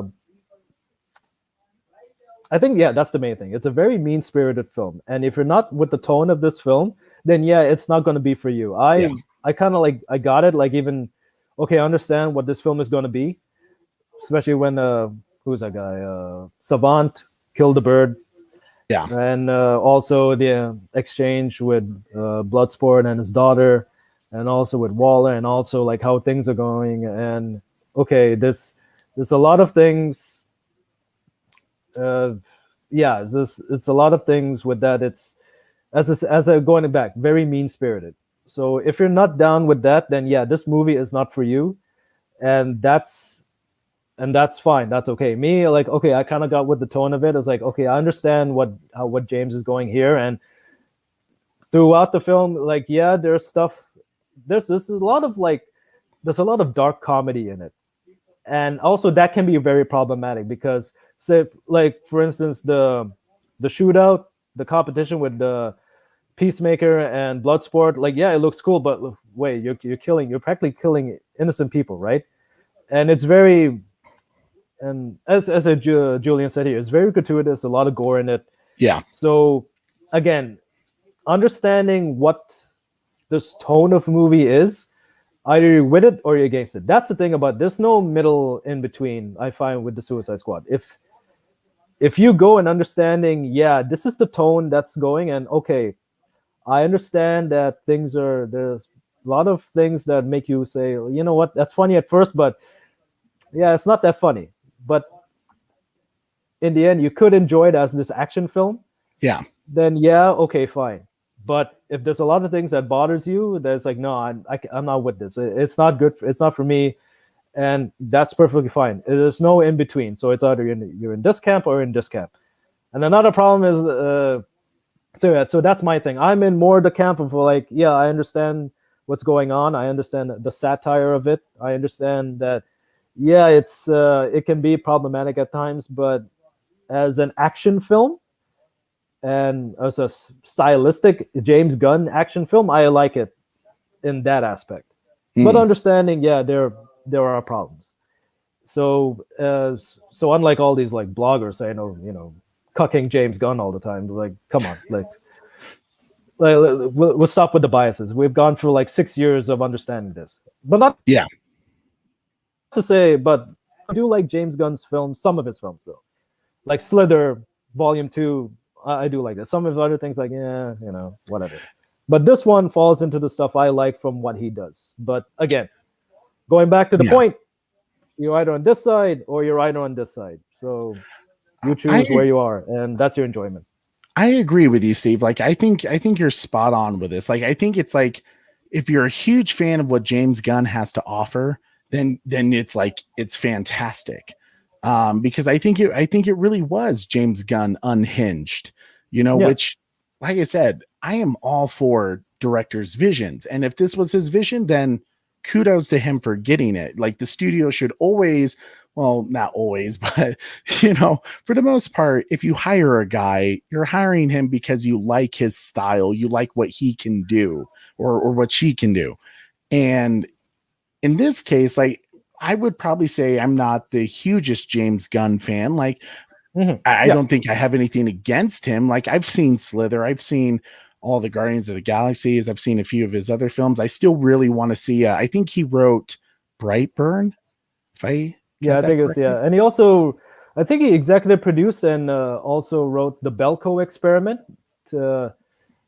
Again, that's another thing. It's like it's okay, but it's like, I've seen it before, but it's like again, but also I'm also speaking like, if you don't have a bias against Gunn, right? Like, I know a lot of us, there's a lot of folks probably watching and probably online who have this bias against Gunn because all this other stuff and everything. But so that may come into effect as well. So I'm mostly speaking of like what the film is, and again, that probably goes to me. Probably, we're just working as an actor and working with people who work on films, like understanding, like, like we put a lot of time and effort into it. So I gotta understand like what the film is. And once you understand what it is without putting all this outside bullshit in, then okay, do I like this movie for what it is, or do I sort of not like all the directions it's taking? Like, for instance, I just saw Candyman on Friday, yesterday, Friday. Yeah, I effing loved it, man. I loved everything about it. And Jordan, I've seen some reviews where the last act of it, like, some people are either with it or not. But for me, I was totally on board with the direction it went, and like, I love it may come to be my favorite movie of the year, depending on what else there is. But some reviews, the last act is like, nah, I'm not into it. Like, or maybe there's too much of this or too much of that, and maybe some gore in it that's a little too gratuitous for what it needed to be. And but again, it's like, it's up to you when watching the movie, what your impressions of the movie is. First of all, then if you want to bring an outside forces into that dictates your impression of the movie, well, that's totally up to you. But again, you got to give the movie the chance first, and then you decide, okay, is this for me or is this not? So that's interesting for sure. And I'm a big fan of dark humor and just so which is really funny because I thought you were gonna like it. I know. And I think, I don't know, maybe it wasn't dark enough. But there is to an extent, right? It's like, it's like how, like, for I don't know if you've seen this movie, Very Bad Things. It's by Peter Berg and with Christian Slater. It's I think it came back in the 90s. That's a very like dark comedy. That's really dark. Might have to check it out. And the thing is that with that film, like, it goes really far, but it's maybe it's done the right way. Whereas here is like, sometimes with Gunn it's a bit too, when he tries to push the edge, is like, it's a bit, I admit, it gets childish, it's like something like Brad and all that. One moment that really like said that to me in terms of like where it went too far was like, there was a certain shot that he did where King Shark starts chomping on a dude and, you know, rips his head off, and it just zooms right in on the head, and it lasts for like 5 seconds on the dude's head. And it's like, we just watched King Shark in a scene, like, you know, 30 minutes before completely swallow a dude. And here he is having trouble chewing on a skull. And it was like, it was just kind of obnoxious. And like, it was literally there just for the shock value and to hit that. I feel like there's moments when like, it was kind of like Batman Killing Joke, the animated movie, when they were trying so hard to hit that R rating, just to hit that R rating. So they added a sex scene with Batgirl and Batman. And it was like, we didn't need to add that. Like, that was unnecessary for the story, you know, and people, I think for the majority of the part, people were like, that's wrong. Don't do that. You know, to me, that was part of the issues. There were moments where it was like, you know, certain creative liberties with like Starro when he sent out his little minion starfish and it would rip off the skin of people's faces. Like, that's something that wasn't in the comics. You know, technically, I thought that was cool, survive. There was moments where I was like, I could be like, yeah, that's okay. I'm okay with that. But like at the same time, I think the issue is there was so much like gratuitous gore that it was like, are we just doing this to be gross? Like, you know, to hit that R rating? But that wasn't necessarily a turning point for me for this movie. Agreed. It didn't ruin the movie for me, but at that part. It almost seems like a take on like a zombie, you know, gore style film movie in a superhero thing. So I do appreciate that he was able to do what he wanted to do in that sense. So, which is funny you said that, because James Gunn, I believe, actually wrote Dawn of the Dead for Zack Snyder.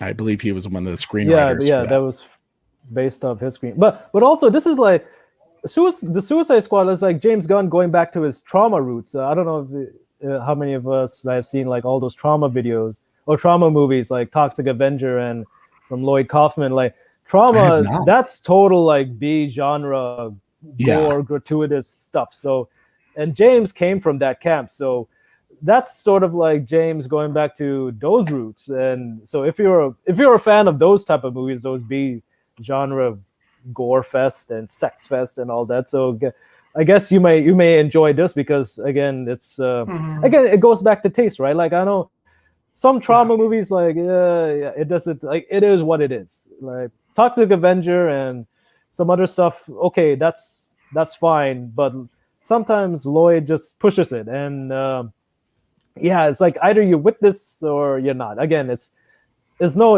in between. It's either you got to be one or the other. So I think that's the major thing with this movie, is that it's either one or the other. You can't be in between with it. Yeah, I think that's fair. I do think if you're a James Gunn fan, you loved this movie.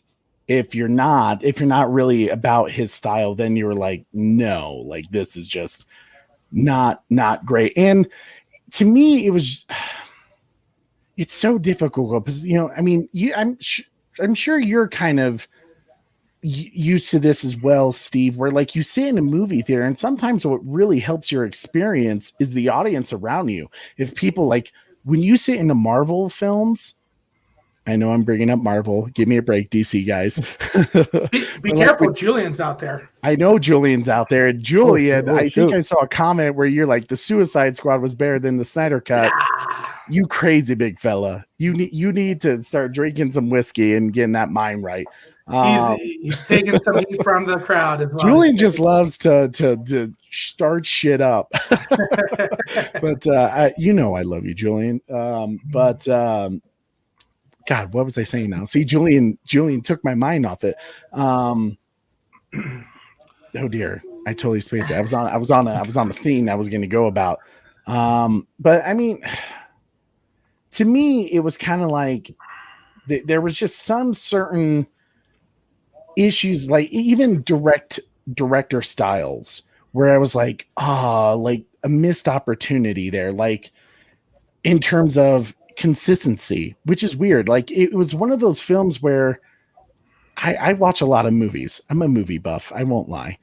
And I know what I like. I know what I don't like. And there were some things where it actually caught my eye of like, why did they do this? Why was this the decision they made?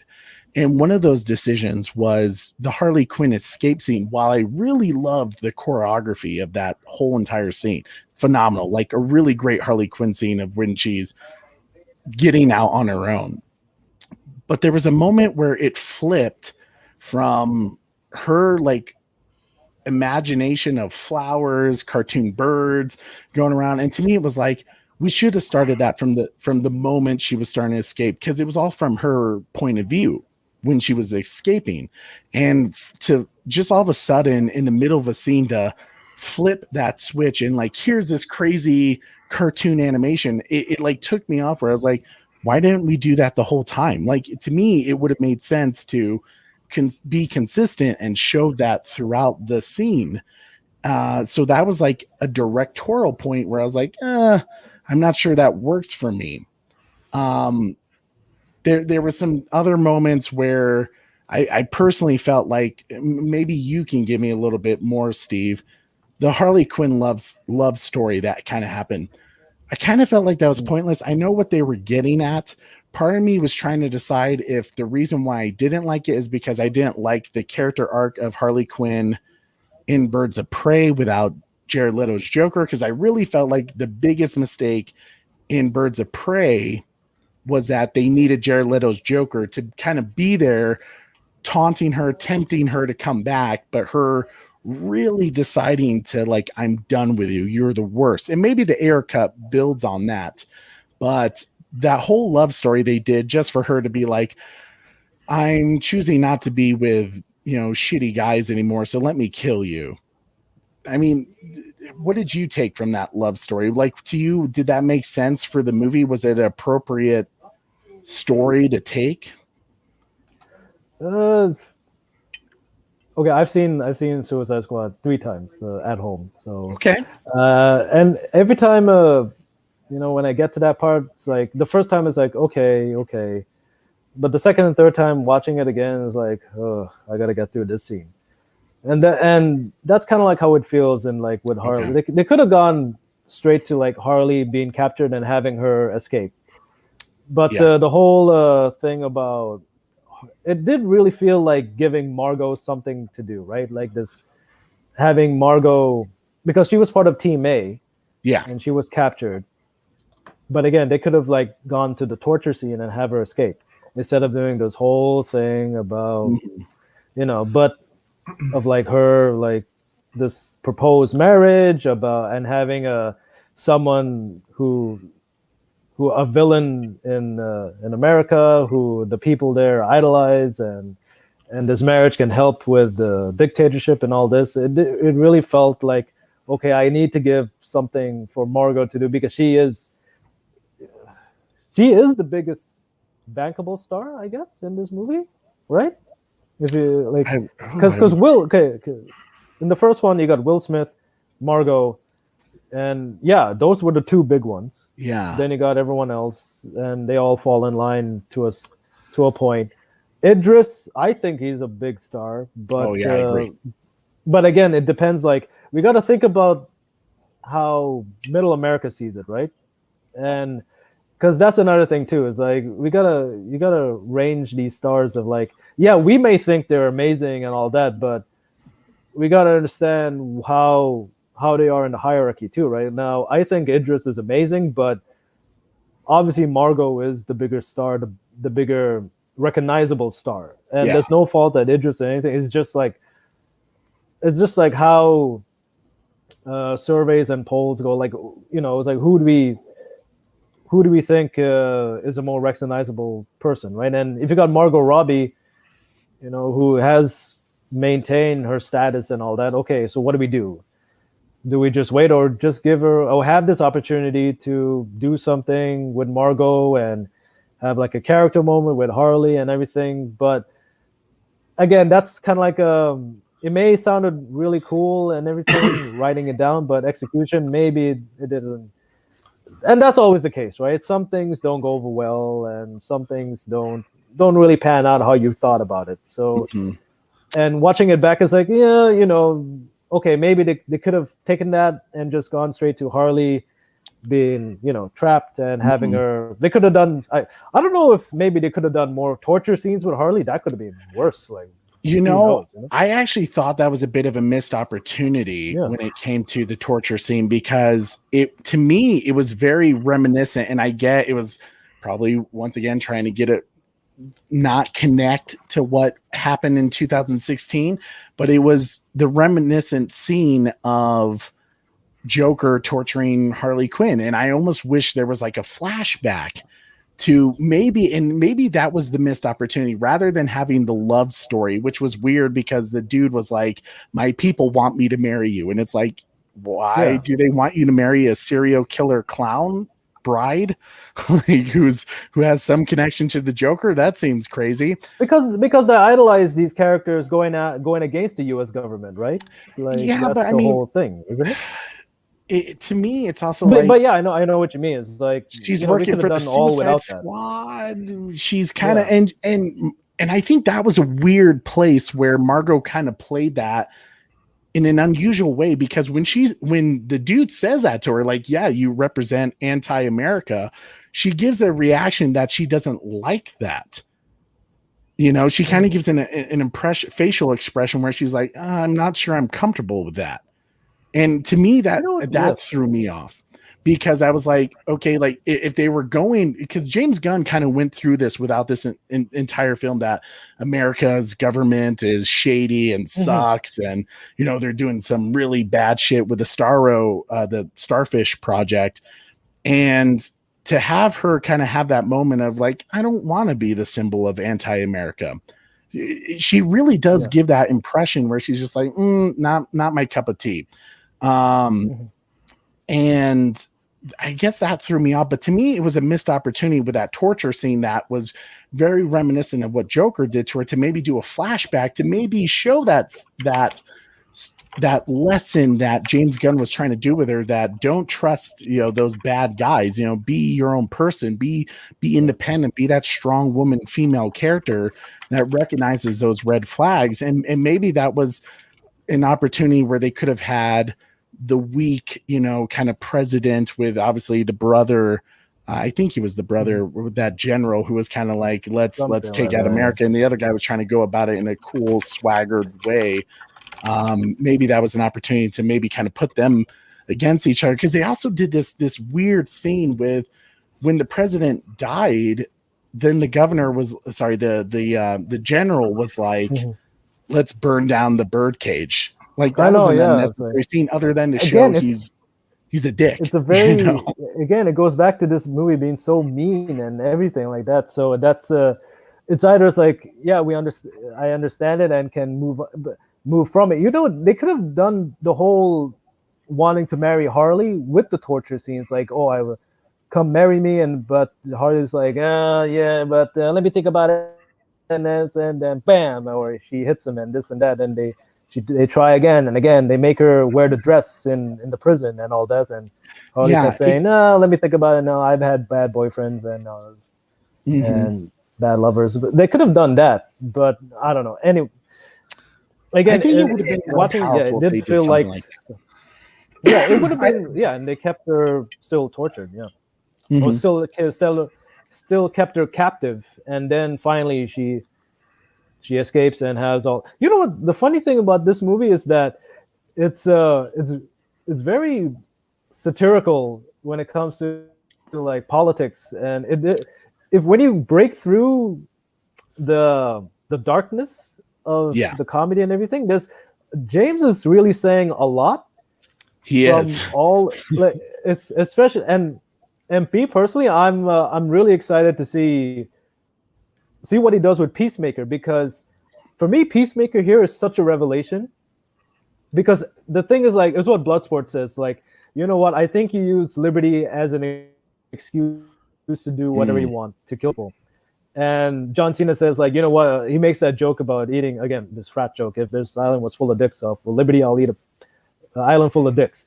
But if you really think about, and even at the end, what he does to Rick Flag, right? And Flag says, "Peacemaker, what a joke!" And that's the whole thing. Is that with Peacemakers, like it's all for liberty, and if you really think about it, it's like that's kind of like how do I say it? That's kind of, that's kind of like a lot of people, especially on Twitter. There's a lot of peacemakers on Twitter where it's like for liberty, they'll go to such an extent, and it's that they understand the joke is they are the joke, but we don't want to admit that the joke. Whereas that with the comedian, he understands everything is a joke.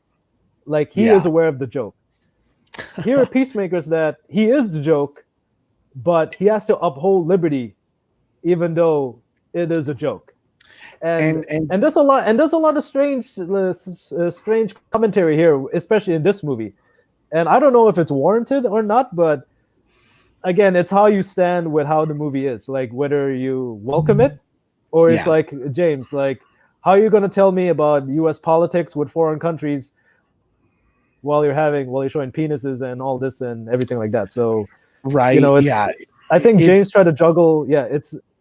He tried to juggle something with an extreme, but it's how your audience is. Like either you take it or it's like bad move, wrong. You nailed it. Do you think he tried to juggle too much though? Meaning, personally, I thought the story was bad as well, and there's I didn't enjoy it. Again, I didn't enjoy it at all.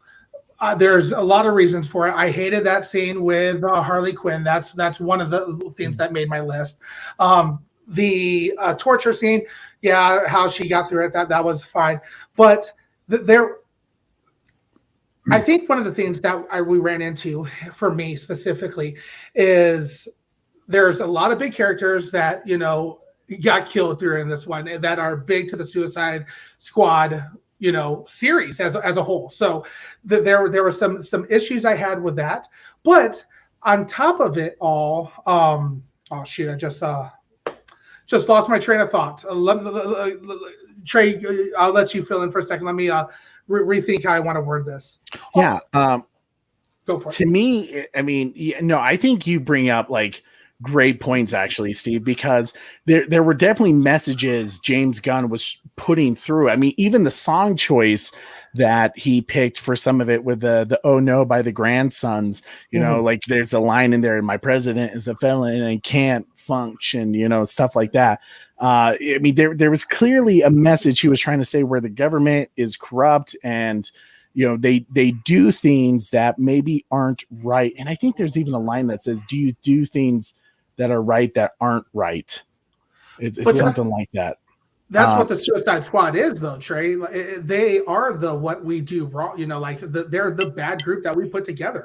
Ben Affleck, Batman says, "Hey, we don't need these guys. We have the Justice League." So that's what the Suicide Squad is. So really, that's not too big of a storyline for me. The issue was, did you get character development from any of the new characters? The Suicide Squad is relatively a group that not very many people, unless you're comic book followers, really know about. So, there was tons of characters that they threw in to us that I don't know if they really developed to the point where you felt anything about them. Like clearly, as we're seeing throughout the chat tonight, that people had a lot of issues with a lot of the different characters. So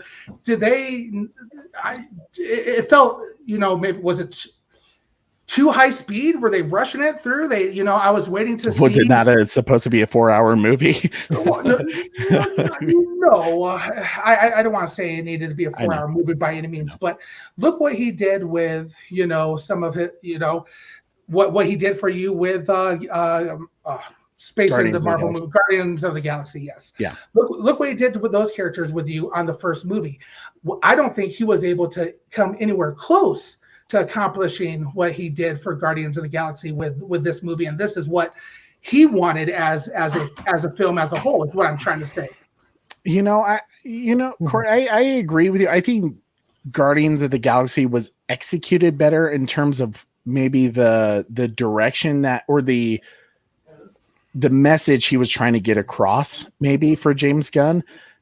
Maybe it's a simple fact that the Suicide Squad is, they're villains, and sometimes they are irredeemable. Peacemaker, to me, it almost would have been more powerful. And maybe the issue is they were saving it for the HBO Max series of his redeeming story. It is, to me, like I said, I didn't have so much of a problem that they killed Rick Flag. Like, it hurt. It really did hurt because I loved Rick Flag, and he was my favorite character in this movie, I think, in terms of like just his progression in it compared to what he was in the 2016 film. I think for me, it was just like when he says that line to Peacemaker, you are the joke, and there not be any, I mean, you can tell Peacemaker says kind of throughout the film that he has huge respect for Colonel Rick Flag, and yet he kills him as if it didn't weigh on him. And I guess you can see it in some facial expressions from John Cena, but there was no resolution to that. It was still that I'm a government employee basically, and I'm gonna do my job, and I'm gonna take Ratcatcher out now.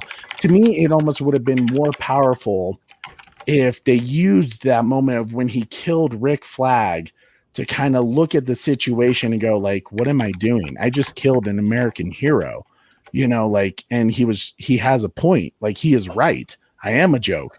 And to maybe use that scene when Amanda Waller is allowing the Suicide Squad, where she's like, yep, mission's done. Like, go leave. Let the people of Corto Maltese die from Starro.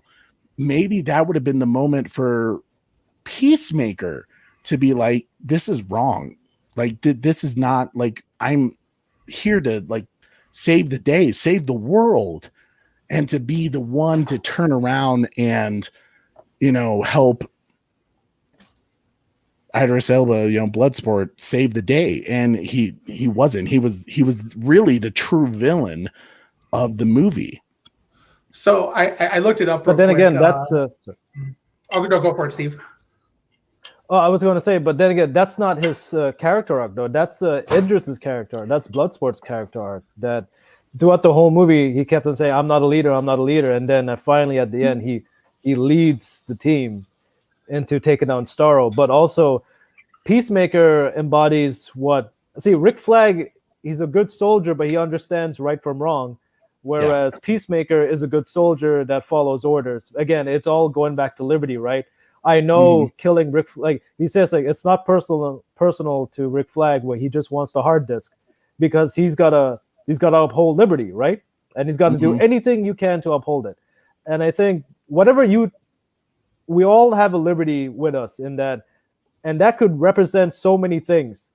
But the thing is, like, how far do you go to uphold that, right? And that's how far, and that you're going far to uphold it, because if I don't, then I come off as a hypocrite, or I come off as like, I come off as I'm full of shit because I'm talking about this and this and this, but what's the extent you will go to? And that's what Peacemaker's at. He will go to this extent because I'm standing firm for what I believe in, even though it's wrong. Whereas Flag is the opposite, was that he's a soldier with a conscience on the field, and maybe that's why he's in Team One, because Amanda knew that.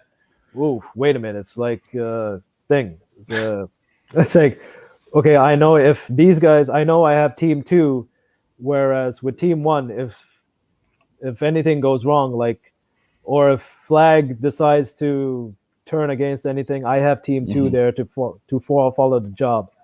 And whereas like with Team Two, okay, I got this guy in Bloodsport who's like, oh, he's very thorough. It's like whatever the contract is, he does it, and he's given this ultimatum. Yeah. Okay, so it's basically Deadshot. So then I have Peacemaker as my trump card, because I know that if anything goes wrong, I at least have Peacemaker. King Shark, he just eats whatever. I'm okay with that. Polka Dot Man does, he's messed up, but he has his purpose. Same thing with Ratcatcher too. They have their purpose in being there as like, they aren't they won't go against the grain. But at least I know that Bloodsport and Peacemaker are there to do the job. But then I didn't but you wouldn't expect Bloodsport to turn back and say, okay, now I'll become a leader and actually I'll do this. To me, it was almost like when it came to Bloodsport, that surprise came a little bit out of nowhere, in my opinion. And yes, it is kind of character progression, but to me, you see throughout this film that he's kind of like, he tells his daughter to basically F off and and stuff like that. And clearly he's a bad dad, but you do get a little hint that he wants to do the right thing. And obviously he's a military guy, so he has this certain call of duty. But to me, it was almost like the person that really could have taken this to an incredible direction in terms of impact of story was maybe Peacemaker, that could have made people really like Peacemaker in the sense that it would have built the excitement to his character rather than end him on such a note where people don't think he is redeemable. Because one of the things that, as you see in Rick Flag, and this is kind of the issue of like, because they didn't connect it to the first Suicide Squad film, that it was technically a reboot, is that in the 2016 film, Rick Flag was basically Peacemaker. He actually, when he sees Amanda Waller kill those employees, when she's in that room, and Will Smith is like, like, that's fucked up, and he's like, yeah, you get used to it. Peacemaker's basically saying like, yeah, I'm okay with what she did, but you kind of see his progression at the end of it to get to the person he is in the Suicide Squad, which is, don't leave any man behind and, do the right thing, even when it's against the people that you're working for. So the fact that it was kind of, in a weird way, Peacemaker was mirroring who Rick Flag was as a person in the first Suicide Squad film. That's where I feel like it was partly a missed opportunity to have this redemption portion where he could have been like the one to be like, hey, like, we should help these people.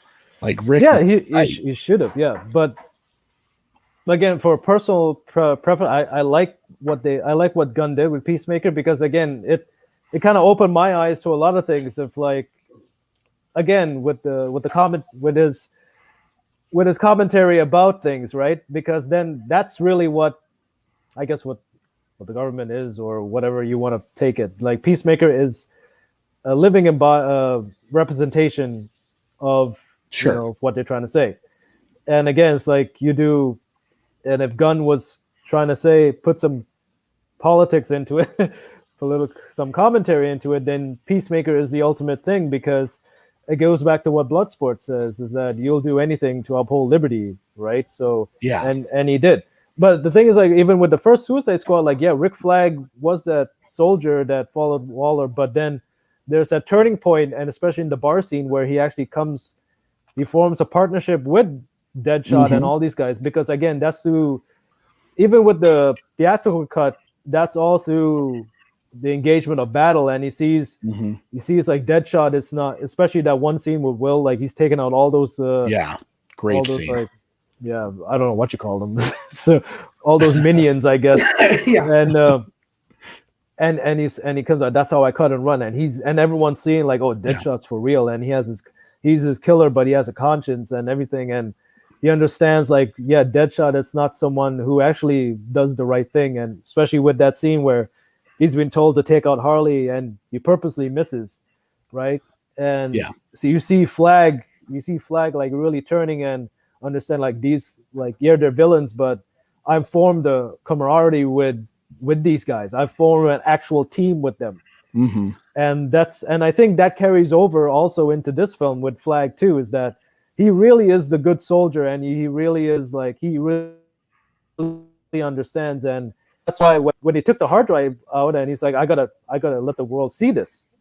So, but now that's where Peacemaker comes in, and that's the Waller side. That's Waller's representative, right? Saying no.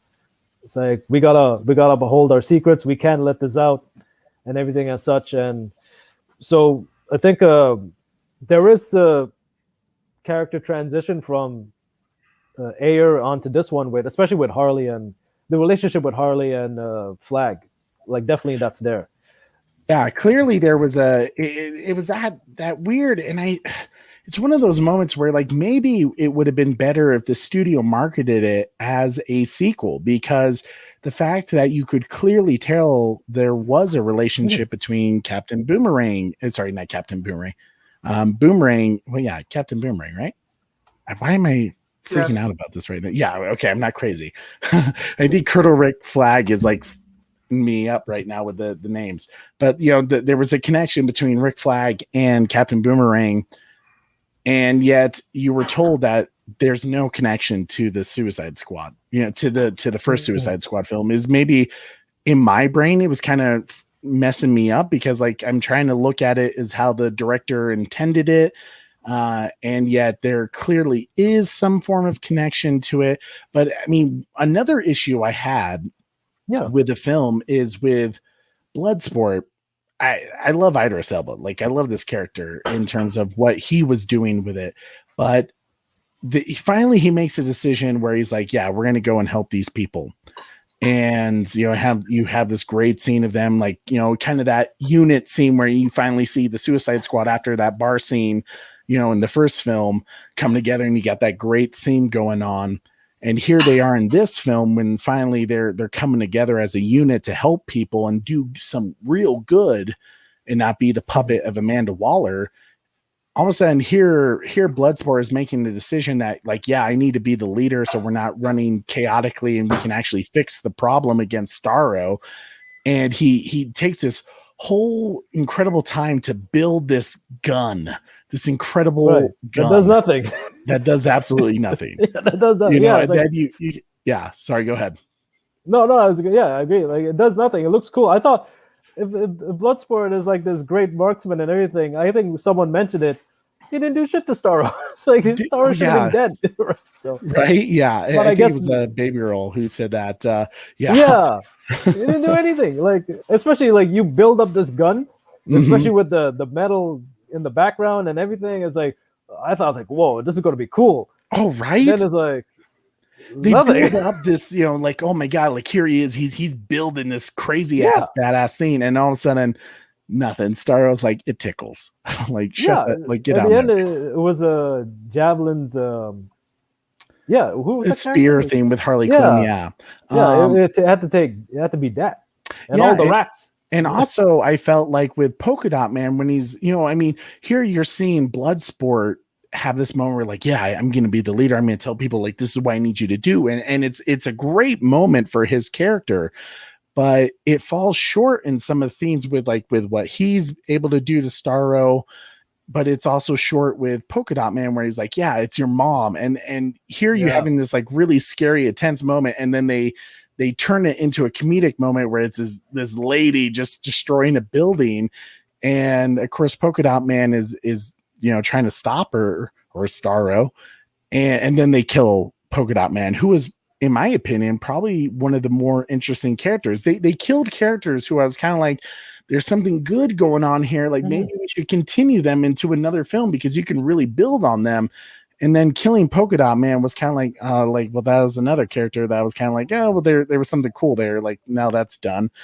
And then finally, when you get to this point where like, okay, Idris Elba's gun didn't work, hitting the eye of Starro, Harley Quinn just comes out with a javelin spear and just breaks through the eye somehow. And the rats, personally, I wasn't a huge fan of the music choice at the very end. It felt very anticlimactic of a crazy situation, this crazy intense scene of taking down Starro, and then here all the rats are just like happy music, you know. I mean, it kind of relieved the tension for like, I think it went on for like 4 minutes for the rats taking them down, and it kind of just felt like, okay, well, the movie's over.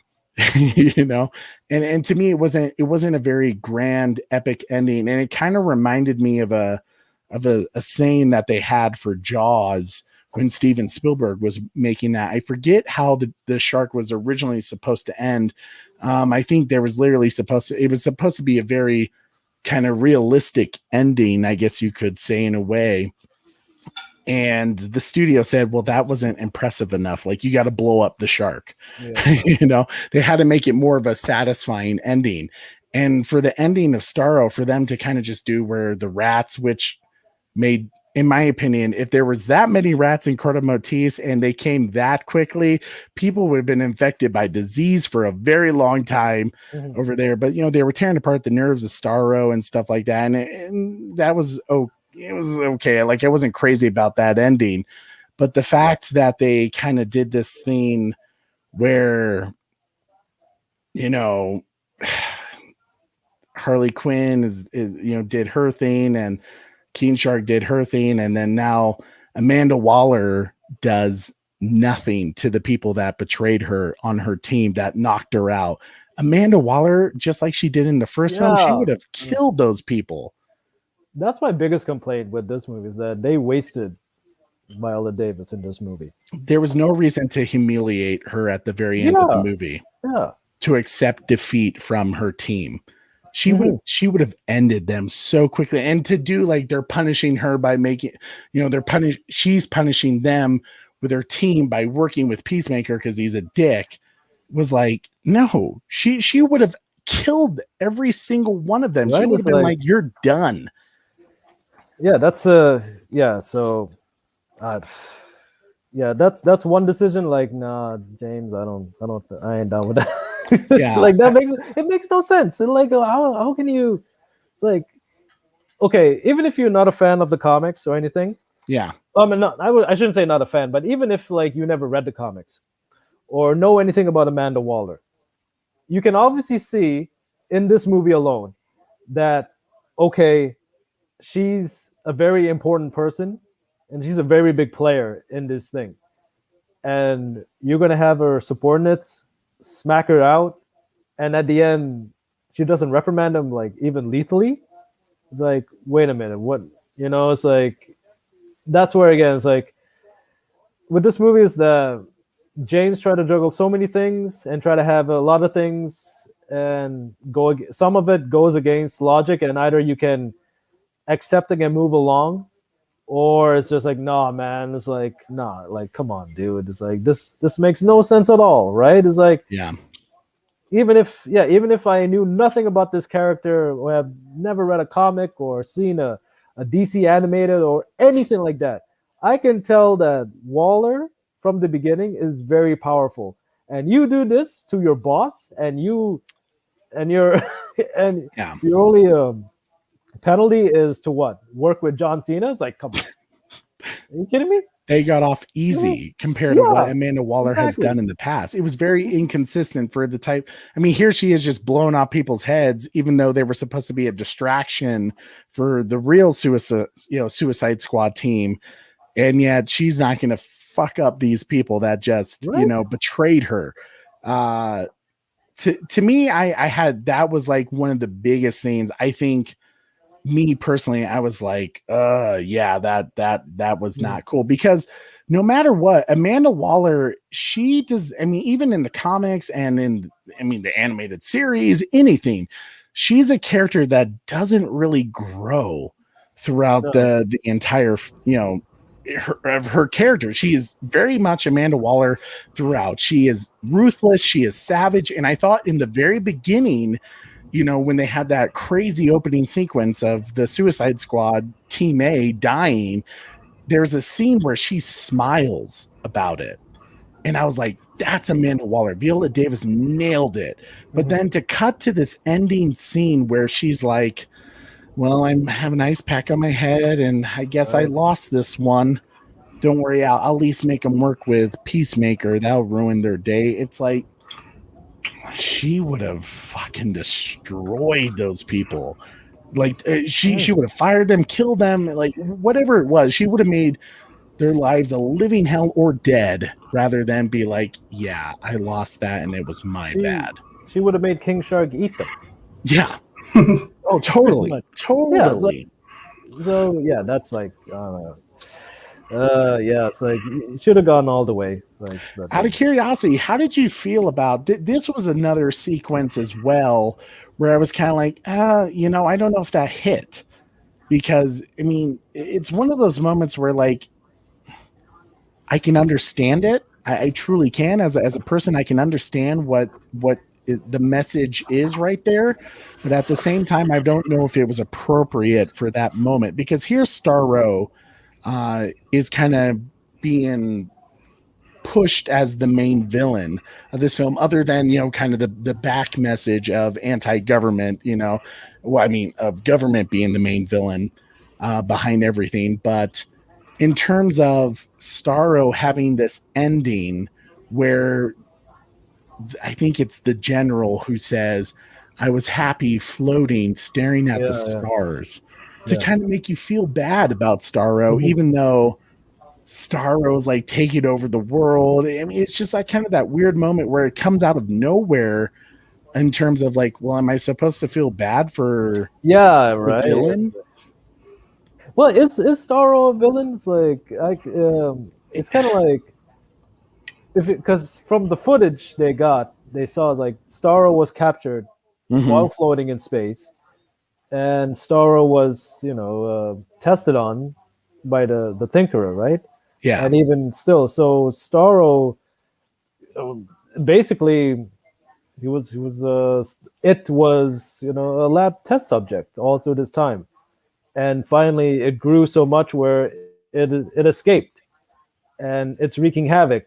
And so I don't know if like Starro is the villain, right? Still, to me, Waller is the villain.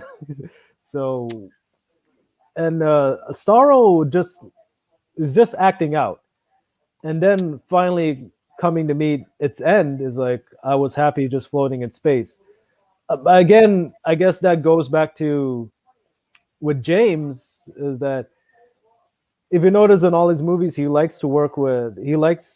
comfortable working with these quirky and weird and also even grotesque and monstrous characters and whatnot. He likes to give humanity to these types of characters, right? Yeah. And also I find it, and even with this movie with Polka Dot Man and Ratcatcher 2, they're the most lesser known, but the thing is that the reason why they're the only two morally good characters in this movie, if you think about it. It's like Ratcatcher 2, she only got caught stealing food or stealing something or so like that, right? But she's generally a good person. Polka Dot Man is just, has issues, but he's not a real killer or villain or anything like that. He's just a bad circumstances. And even with Starro, is that thing at the end, it's like, it's kind of like with the whole Godzilla thing, right? Is that I'm watching this sometimes. It's like the whole Godzilla thing, and also with Super 8, and even with Cloverfield. Super 8 is great. Sometimes where I'm watching this monster wreak havoc, but then they do these things where you feel sympathy for the monster because it is a living, breathing thing.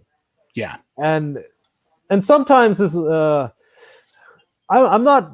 Yeah, again, like I'm not with it because I'm supposed to. Because it's a monster wreaking havoc in the city. Yeah. But then when you give this a moment to us feeling sorry for the monsters, like, now I feel bad, right? Whereas sometimes I just want to see a monster get killed, right? I don't want to feel anything about it.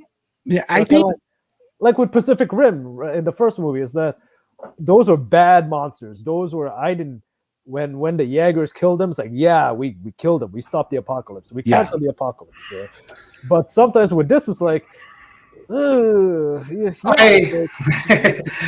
I enjoyed Pacific Rim better than this movie. Yeah. Personally.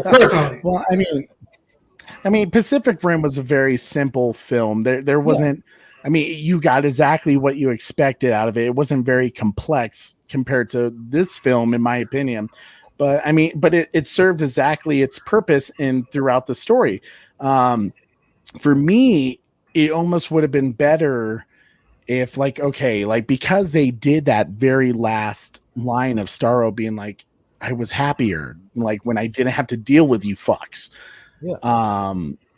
to maybe like show that a little bit, like show that throughout his character development, maybe show like kind of like they did in Super 8, where this creature didn't want to be in our captivity. You know, this thing wanted to be free and out doing this. And I know we can kind of assume that, but maybe show the torture of this character. But I think the issue of like having the Thinker, which the Thinker wasn't really all that intelligent when you think about it. He got captured. He literally did nothing throughout the entire film. And yet he was supposed to be able to control Starro. To have him be like, this is Starro the Conqueror. As in, okay, we're led to believe that this villain, this creature, is out to, his mission is to conquer everything in the universe. If they would have maybe showed us the side of Starro's story, maybe of not wanting to be there, like, you know, wanting to be free and feeling the torture of humanity and not wanting to spread his, you know, and conquer the planet, then maybe that line of, you know, I was happy, you know, when I was free, just staring upon the stars, then maybe we would have felt something a little heavier than being like, okay, like, am I like, it, to me, it was like when I saw that in theaters, it was kind of like, am I supposed to feel something here? Am I supposed to feel bad about this? Like, I mean, I kind of feel bad because, yeah, like who wants to be captured? But in terms of the weight that sentence could have, you know, had if they executed it correctly throughout the story, then I would have felt something a little more about it, rather than questioning myself about like, I mean, this creature is like killing everybody. And maybe that was part of the issue, is that when the starfish get on your face, you're dead at pretty much at that point. You're part of its collective. And if it gets off your face, you're a goner, you know? And I guess that, again, this is where I'm struggling with this movie still, because, you know, with these types of monster style films, you know, in some ways they're supposed to be kind of no thinkers, you know, you don't really think too much into, you know, just the smashing, you know, killing and everything like that. And that's what I feel like this movie was. And, you know, like, I think in some ways, that's where I struggle with it. And I go, you know, I see Julian in the comments, and it's where I struggle with, you know, conversations with him, in the sense that character development is important, because, you know, and I don't need a lot of character development either. They introduced so many characters in this Suicide Squad for me that but they did that in the first one too. They introduced a lot of characters in that, and they did those quick little flashbacks. Okay, Harley's, you know, different, you know, they got through them. This one, they didn't really do it. So it's hard to, you know, really find a character that you really liked, for me specifically. That you rooted for. That you rooted for. And when they did, you did have some from the previous ones. You either didn't like them or they killed them off for you. So then you're trying to find, okay, who's going to be this new character that I'm going to try to like and follow. And, you know, they did it by it being not the greatest story, in my opinion. It made it hard overall to really enjoy anything about this movie, for me specifically. Okay. Yeah, no, I mean, to me, because the government side, like you guys are talking about, yes, but that was such a tiny aspect of it all. In reality, you know, it wasn't that large of a story arc. Like, yeah, you know, Peacemaker or did that right. At the end of the movie is when he really, you know, started saying, okay, yeah, I'm going to make sure this is destroyed. That's what the mission was. And, you know, that was at the very end of the movie, you know? Yeah, I think, to me, that I'm almost gonna, and this is a part where I say it doesn't help when you have critics be like, it's the greatest thing, like Logan and Wonder Woman and The Dark Knight, because they had it at like 92%, saying it was the greatest scenes basically since sliced bread. And you go in, and this is a part where I almost say, like, God, I wish I could just take out my memory of critics being like, it's amazing, it's perfect, almost, of a film. And then you sit down and you watch it, and for your first impressions, you're like, that wasn't perfect, that wasn't close, that didn't hit the way it should have, or the way I was expecting it to. And maybe that was James Gunn's approach of like, he wanted everything to have an element of surprise to it. But some of it, because of that element of surprise, it didn't earn the amount of weight, the emotions it was supposed to produce, at least when I was watching it. And watching it a second time, just earlier today before we did our show, to me, it was kind of like, some of those didn't do it for me. And some of it was just simply the character development didn't lead up to that in a correct way. Like I truly think probably the more developed characters throughout this film was easily Ratcatcher. I think Ratcatcher was a great character throughout this entire film. King Shark was almost just too simple and not very well. I can't decide on King Shark yet, because there was moments where I was like, that was a beautiful scene with Ratcatcher, but I can't decide if that was Ratcatcher who made it a great scene, or if it was King, or if it was just between them two, doing it. In terms of Bloodsport, it was like, he's doing this for his daughter.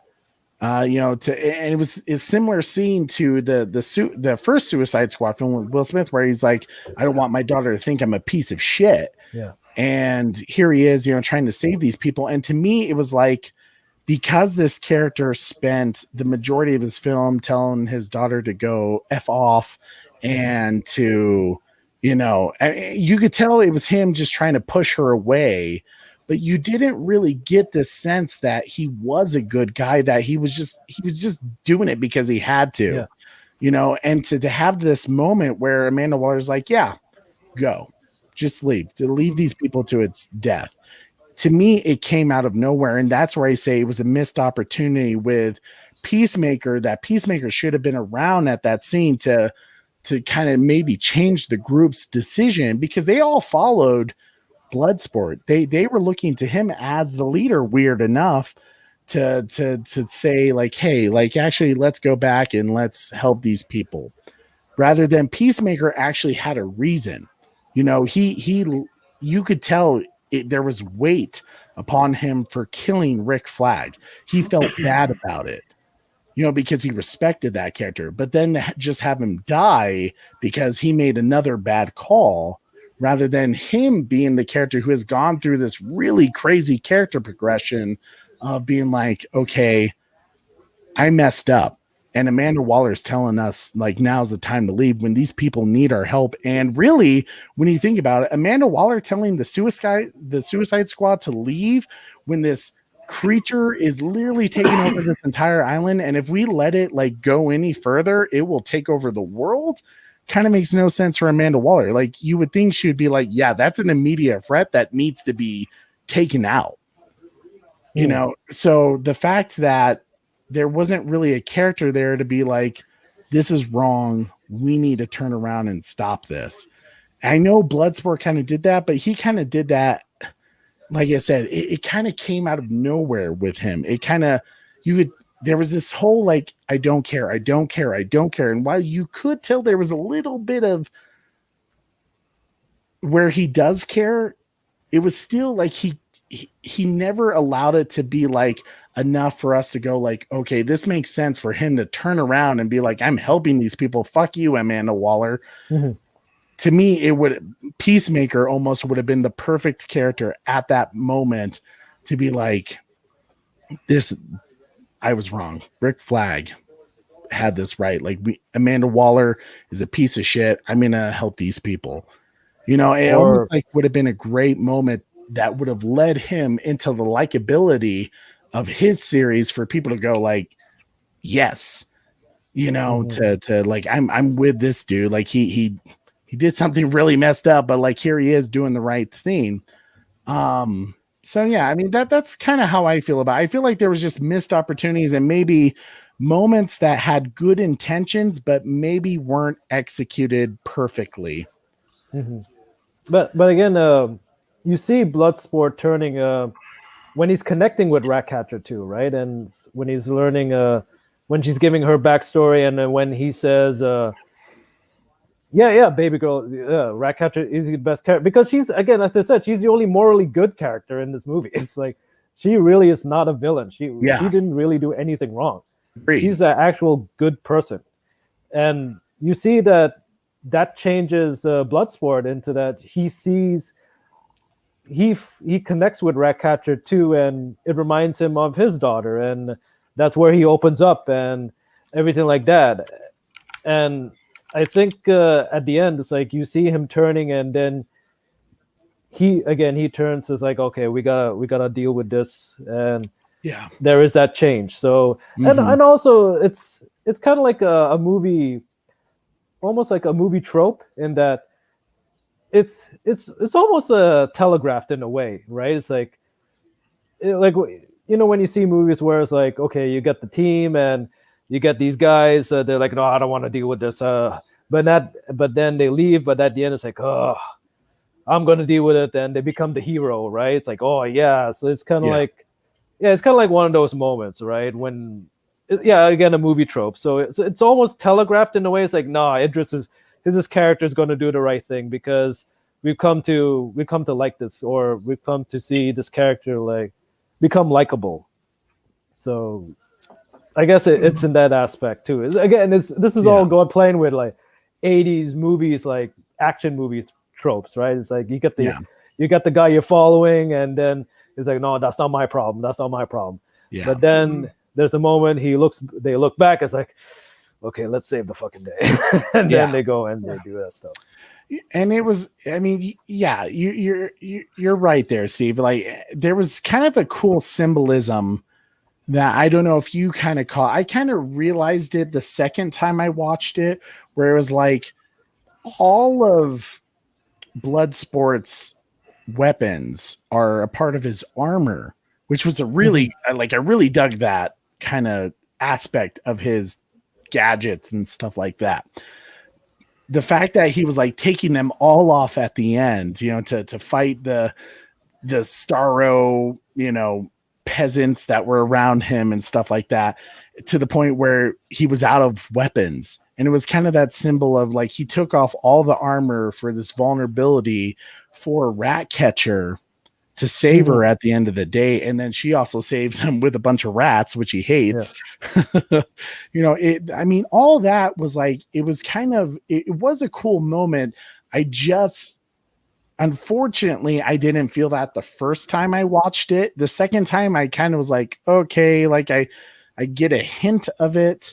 And like I said, part of it, Steve, I don't know if you've seen my videos before, but like, I'm really into music, and like, one of my goals is to be a music composer for films one day. Oh, sweet. So I really pay attention to music and things like that. And normally I say James Gunn nails the music, and there was moments when he does in this film, but there was also a moments where I was like, no, that didn't do it for me. And part of that was the ending with the rats taking down Starro. I really felt like that was a miscue on the music element of it. Just because it kind of, it took away from the moment that was happening, because it was just very peaceful sounding. And yet here was this crazy epic moment of these rats just taking down a giant starfish, and Harley Quinn using a javelin to break through its eye. And it kind of just fell. There was a lot of moments that just kind of fell flat throughout the entire film for me personally. But I mean, to me, there were things I think this film could have done better, and any film can do better, right? I mean, there's things I could kind of nitpick with Zack Snyder's Justice League and say like that could have been a little better. And anyone could say that about any film. For me, there was a lot of this film where I was like, there was a few things I wish they did different, and maybe that's part of the surprise that James Gunn wanted. I really felt like with this film, he made it such a priority to keep the audience so uncomfortable, and and just feeling like they didn't have any idea with what was about to happen, that it almost affected the impact and the experience of the entire film. With that being said, you know, I think it was better than Birds of Prey. I was not a huge Birds of Prey fan. Did you like Birds of Prey? I see you. I really liked it. Oh, did you really? Okay, I literally had Birds of Prey on the bottom. I will say I liked it as this sort of girl gang Pulp Fiction movie with Harley Quinn in it. That's how I saw it. Like, yeah, I always hear from Ryan Zieberfeld saying, no, it's all comic book accurate and not this. But you know, sometimes you go, when you watch films, you understand. It's sort of like listening to music, right?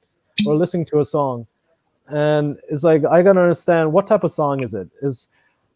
Am I gonna listen to like a poppy, you know, radio made Spice Girls song or whatever, or am I gonna listen to like a really in-depth Industrial Tool 7-minute epic, right? And sometimes with movies, I have to understand the voice of what it is, and again, you gotta get. And for me, I guess it goes back to like, again, because I work and I act and do this. I always like to give every film a chance, and I have to understand what am I watching, right? And to me, with Birds of Prey, watching the film, I got this entire Pulp Fiction vibe from it, with Harley's point of view, because that's how it felt like. It really did feel like a Pulp Fiction type movie set in Gotham, but with these characters, and all told the story of Harley Quinn. And if honestly, like, if you made this movie along with the other Pulp Fiction clones that came out after that movie, like say 2 Days in the Valley, or the 8 Heads in the Duffel Bag, and every other thing like that, then it really does fall in line with those movies. As for being like, you know, it's a comic book accurate and this and that, it's like, well, like, no, it loses points on that, I guess so. But if I were to just look at the film on its own, for me, that's what I got out of it, as this crime type movie set in Gotham, and told from a twisted, surreal point of view, which is Harley Quinn. And that's how I saw it, and I really enjoyed it, man. I really liked it. Okay. Interesting. Hey, I respect that. And to me, it's like whenever someone, I mean, if you enjoy the film, then like more power to you. You know, like to me, it's like if you spend the $10 to go see a film, I hope you get something out of it that you're like, yes, fantastic. Birds of Prey I wasn't a fan of, and to me, the biggest mistake of that film was not to have the Joker not have a more prominent role into it, because I feel like it would have been great to have, because clearly that was a film about Harley Quinn coming to her own. And I felt like having the Joker as this element of constantly teasing her to come back and fall into her old ways was needed, so that she could finally be like, no, you dude. Like, I know they kind of did that in a symbolic way of her blowing up Ace Chemicals, but to me that wasn't enough. They needed to have this entire film really be like, I'm on my own, you suck, you're the worst, and to have her face to face with him, where she's, you know, he's here, like, here, I'll take you, and her to be like, I deny you. You know, to me, that's where Birds of Prey really failed. I mean, I could go into longer about Birds of Prey, about what bothered me about that film, but you know where you can see that, where Harley says, no, I'm not longer with you. And right there, the air cut. Is it really? Is that? I heard rumors. I didn't know if it was true. I don't know if you've been following the like the big area cut fan events, but they I guess they leaked some script pages, and there are some pages where, and it's been, if you've been following the film and also like set reports and everything, there's a moment where Harley doesn't accept the Joker's invitation at the very end, and she goes on her own And also, if you buy the novelization of Suicide Squad, I believe that's working off David's shooting script. And usually, but because if you're going to make a novelization from a movie, you got to write from something, right? Yeah. So that went from So yes, Trevor, yes. So if you go to the RT Aircut account, you might, or even just search Suicide Squad the script pages. There are at the very end, there's a point where like Joker says, Harley, come with me, and Harley's like, no, I'm gonna stick with my friends and everything, because Joker appears and at the end aligning with Enchantress, and he wants Harley to come with him and be by his side.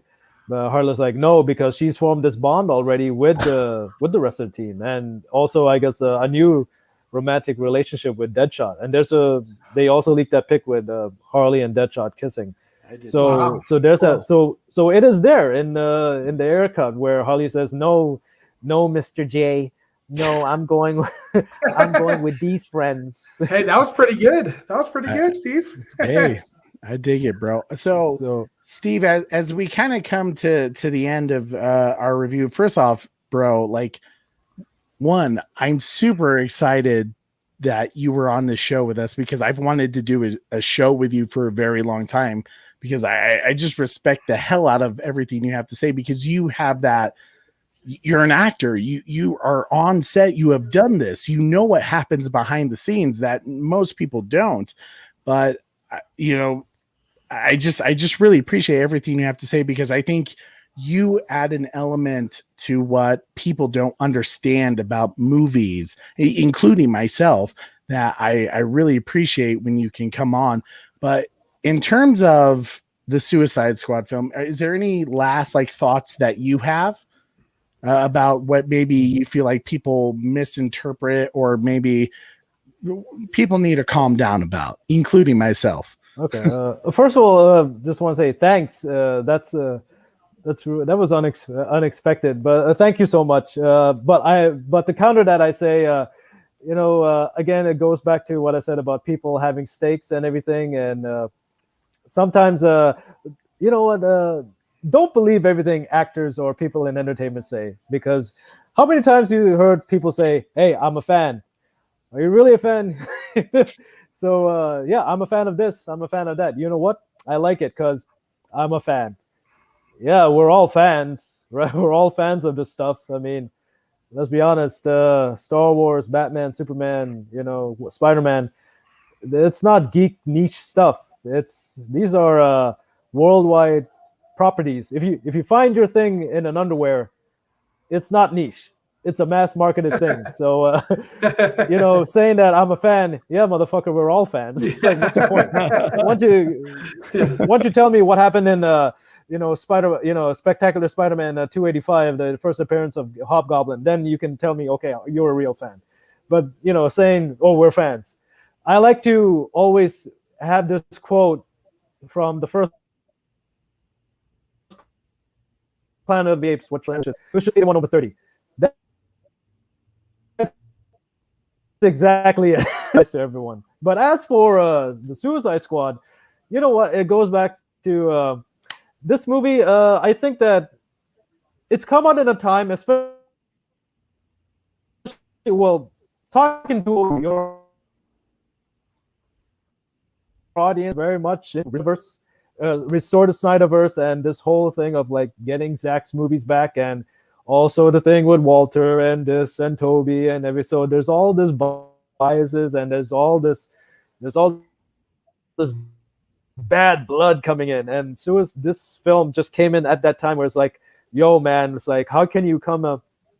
It's like you're talking to the majority here and everything, because we are the majority. We released the Snyder Cut, so it's like that's a big thing.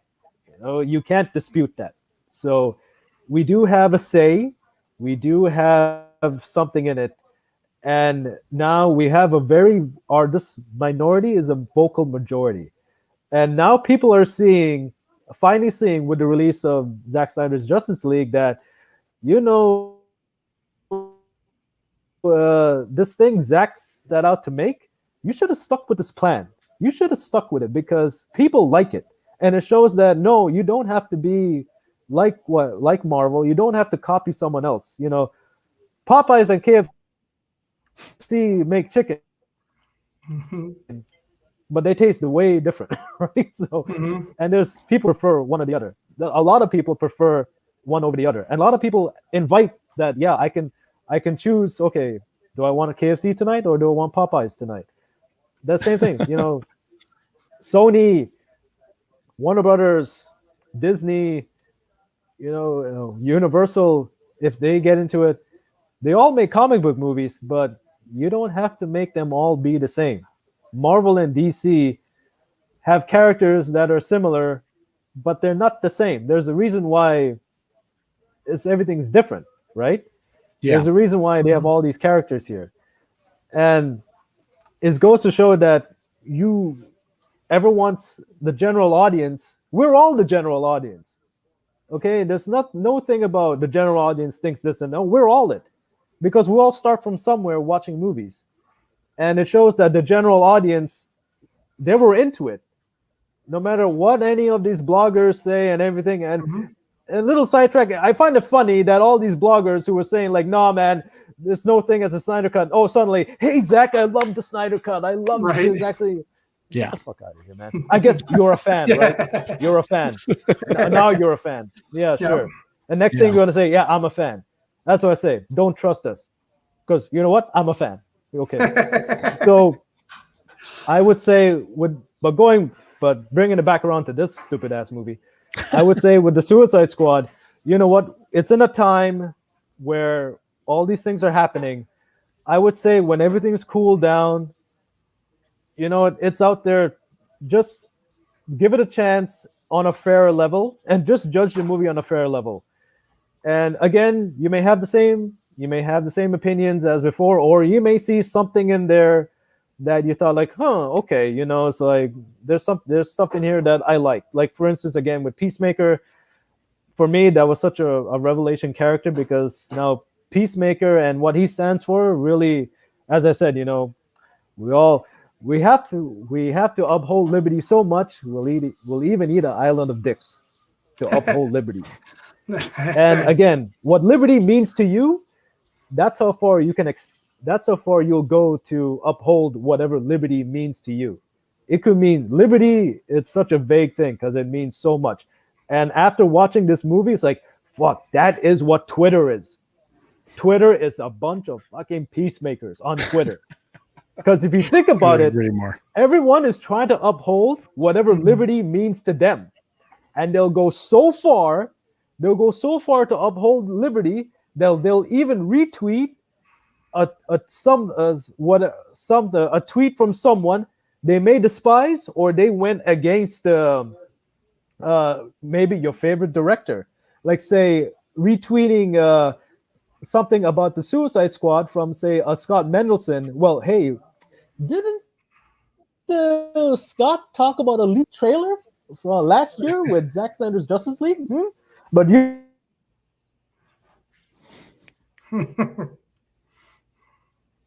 Oh darn! Did we lose Steve? Oh, we may have. Let's see. No, just as Steve is like making the most like badass speech ever. Right? Damn it! Oh, Steve. No. Well, you know, technology, right? Never works when you need it to. Oh. Well, this is unfortunate.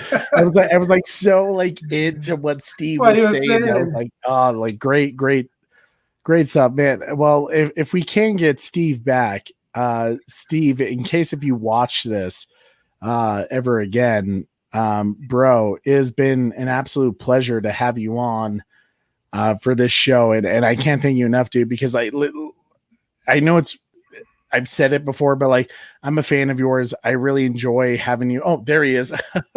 See, as I'm like now, Steve's like, now you're getting weird, bro. Like, stop. No, I actually really enjoy what Steve has to say. A lot of. Can you believe it? We're trying to speak the truth. They got me, man. Nettleton got me. All these people got me. Like, no, shut up, Steve. You will be. Don't tell the truth. You will get to talk to Speak the truth, Steve. That's what you all about, and that's what I love. Oh, they get him again. No, did they see Warner Brothers is like, nope, we gotta stop this guy. No, I'm just kidding. There he is. Oh, thank God, we're back. I'll eat your Hamada burgers. I'll eat it. Please. Walter, I'm sorry, Walter. I'm not sure if you want to chew on some of those Hamada burgers. Hey, man, sometimes we got a taste test, and it's like you may not like it, but you gotta eat it. It's for liberty. True. I gotta uphold liberty. Steve, sir, you are the absolute best, dude. Like, I appreciate you so much for coming on to the show. Seriously, I'm a huge fan of yours. I loved your DC fandom. Not DC fandom. Why did I say that? It's because it's been on my mind now that we're coming up close to it. For the Justice Con, the panel you did, I really, no joke, really enjoyed that panel that you did for Justice Con about, acting and when you did the skits on it and just to really show people what it's like to be on set of a film. Because I think a lot of people don't, it's acting. Sure, it's not a real job, I guess. It's a real job. It takes a lot of hard work. It takes research. It takes time, and it's long hours. Like you said, it was 24 hours that you said you were on set and stuff like that. So, it takes harder work than most people give it credit, but I really appreciate, dude, that you actually tuned into our show. This wasn't planned at all to have Steve on. Steve literally just said, I liked the movie. And I was like, let's get him on because I want to hear his reason. One person liked it. Yeah, no. Hey, one person, James, if one person liked James Gunn's film on the Suicide Squad, then he achieved what he needed to. It needed to hit for somebody. If it was one person, it was two people, it doesn't matter. If it hit for one person, then he achieved it, right? He got the message across. I will personally, because of, hearing what you had to say, I will watch it again. And whether I have the same opinion on it or maybe a different aspect. Yeah, that's the thing. It's I think, not to reiterate what I said, but I think if you give some time to it and revisit it again, then maybe, okay, with all of this bullshit set aside, okay, then you can watch it and then there are things that Gunn talks about, but he's juggling. Even though I liked it, even in the show, like what we talk about, he's juggling a lot here. You're juggling satirical, political issues, but you're also dealing with frat jokes and dick jokes and everything as that, and also you're dealing with action, gore, violence, and everything. So when you come into understanding all of that, maybe it may change your mind, or maybe you might be like, you know what, I'm gonna stick by it. It's you know what, some things are okay, but it's not for me. So I think it's a volatile time now because we're so passionate about it. Mm-hmm. Because we love Zach. Otherwise we wouldn't spend all these 5 years fighting for nobody. So we all have this, it really means to us. So I think if you set it aside a bit, revisit it again, it's I can see what I can make my full decisions then, and I can see you know what, maybe Walter, maybe you should have stepped in and said, James, we really want everyone to see this movie. Maybe going rated R is not as much as it's, to think about it, a rated R action movie from WB DC, with gore and doing all this is like a comic book movie. It's kind of impressive. You gotta tip your hat up to James for even doing this. But being allowed maybe, to, for sure. Maybe not the right move. So this is where sometimes you wish the exec stepped in. You wish Walter stepped in. It's maybe not that. Maybe not that. Yeah.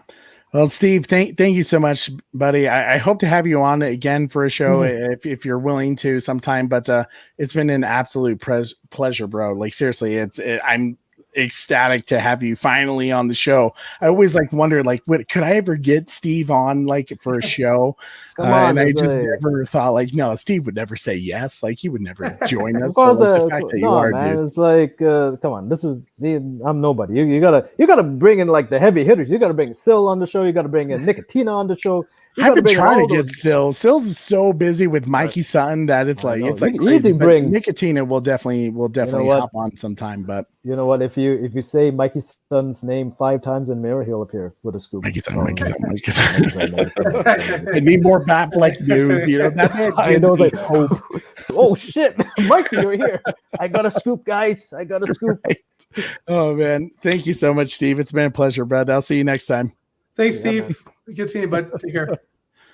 Oh man, so wow, this was awesome. Like crazy to have like Steve Kassan on for a show. Like I know he's such a humble guy, but like I really do every time I see him on Sill's show or like just where he pops up every now and then. Like I really do appreciate, like he just has such a cool demeanor about like how he approaches certain films because he knows the hard work that goes in to a film. And here I am, I'm just a fan, right? Like I watch plenty of films. I know like what works for me as a viewer, but like in terms of, it's always great to hear from someone who knows how it works, like how to film a scene, you know, what everyday life works as, you know, being an actor. So I always appreciate what Steve has to say anytime he comes on. And there was some interesting insight too on, you know, coming from him speaking from an actor point of view. And, you know, in some ways he's absolutely right. Hollywood is, you know, a place where if you're going to have morals and you're not going to do it, they're going to find somebody else. So you got to, you know, be careful of what you do too. So I understand what he's saying there too. Yeah, no, that was a really insane thing that happened, man. That was right. It just like came out of nowhere. I feel bad, Corey, because I know I told you I was like, yeah, let's keep it a quick show. But like when you told me like, hey, Steve said to send him a link, I was like, shit. Like, yeah, I'm not saying no to that. Like Steve coming on the show, hell yeah. Yeah. So I know there was stuff that's more you wanted to talk about with the air cut and stuff like that. Yeah. And you know, obviously we're already past 3 hours. We probably should, you know, we're going to come to a close. Yeah. Like there's a few things I was going to skip. I mean, quick things I'm going to say real quick is box office wise. Yeah. The Suicide Squad didn't do as well as the studio was hoping. It did not terrible on HBO Max. In fact, it was the best DC film on HBO Max with over, I think like 4.7 million views in the US. And some people are really priding themselves on that Suicide Squad views because it beat technically the Snyder Cut within 17 days. Me personally, I would say, well, the Snyder Cut didn't get a lot of marketing views. I mean, a lot of marketing help. I mean, the Suicide Squad did. It was a new film. Some people didn't know what the Snyder Cut was even. But with the Suicide Squad, I kind of look at it in terms of what Mortal Kombat did, which was another rated R Warner Brothers films. And Mortal Kombat absolutely killed it in HBO Max. Suicide Squad didn't really come close to it. So that's why I say, did Suicide Squad do that well on HBO Max? I don't know. You guys will have to tell me in the comments if you think it was like such a crazy good number for HBO Max that it was worth doing the day-to-day release with HBO Max in the movie theaters. It did awful in the movie theaters. In fact, the fact that it dropped over 70% in the second weekend should tell you a lot, and it didn't open to a lot. And I know some people are like, well, the Delta variant has been a cause to people's concerns, but I read an article that said 80% of movie audiences say they're not concerned with that. And not only that, they are, you know, I mean, Free Guy did far better than the Suicide Squad film. So I think majority of the audiences who did see it, there wasn't enough hype from Rotten Tomatoes to convince people to go see this movie. And it could have been because of Birds of Prey that, you know, and Wonder Woman 1984, that wasn't a very, you know, film that made fans go like, yes, DC is in the right direction. It was really Zack Snyder's Justice League, where I'm now starting to see a lot of people say, hey, Zack Snyder's Justice League is far better. But, you know, in terms of the Suicide Squad film, if you did enjoy it like Steve, then more power to you. I'm happy that you paid $10 to see a film. You should enjoy it, right? It's a product to you. Baby Girl says at the end of the day, it lost over 100 million. So that still hurts Warner Brothers. Very true. It cost over $200 million to make the Suicide Squad film. So the fact that it's struggling to even get to $150 million, I think it cost even an extra $110 million for marketing. So they put a lot of marketing into the Suicide Squad film. They didn't do that for Zack Snyder's Justice League, just saying. So I think that says a lot with the HBO Max releases. I mean, you also have to look at the global, records with Zack Snyder's Justice League. It broke records in France, England, it broke a lot of foreign streaming records for Zack Snyder's Justice League for a film that wasn't really marketed. So that's something to consider as well. It's still pretty much sold out when it comes to physical DVD releases. So when people say to me like, hey, Zack Snyder's Justice League flopped compared to the Suicide Squad, I mean, you have to remember the Snyder Cut was a film that technically Justice League had already come out. It kind of had elements of that film, other than the Zack Snyder's Justice League was the original intended film.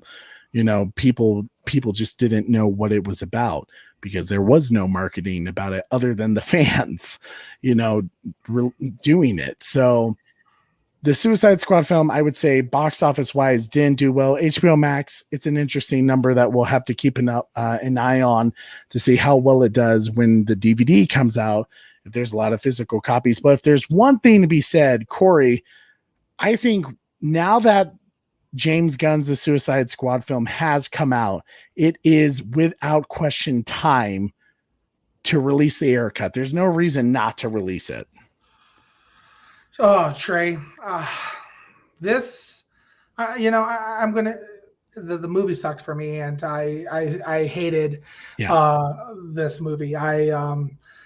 He says, try to watch it again. Not for a while for me. Okay. I'm going to have to, it's, there's nothing wrong with that, Corey. Everything bothered me about it. Everything. The character, no character development, the bad storyline, bad music, the stupid titles that got in the way. And just to point out to how bad those titles were, one of the things that pissed me off as well at the very end of the movie, it said Suicide Squad versus Starro up in the sky. That really ruined the moment. I will agree. And then all of a sudden, you guys are done. You don't have to fight them anymore. Turn around, walk away. What? We knew they were going to fight him because you just gave it away 5 seconds before when you said Suicide Squad versus Starro. This is pointless material you're just giving me. You're just trying to feed me bullshit now. Feeding me bullshit. I'm telling you, this story mode, the titles, everything was foobar in this movie. Yeah. And I agree. I hated it. I absolutely hated it. And, and which makes me sad because you guys have mentioned too as well. I like these types of themes. This would be a movie that I should like. I like the kind of that dark humor comedy. I like sometimes those brainless movies where you have monster scenes and stuff like that. So in reality, there was a recipe there to make it a movie that I liked. And what it ended up doing is we got bullshit. They fed us bullshit. And I don't want to see it. This movie can be just tossed out. I never want to hear about it again. Okay. I think that, and partially, I think in some ways it's because the air cut too. And I get we're trying to keep people are trying to keep things separate. I still have an issue with keeping things separate and those types of things as well. Yeah.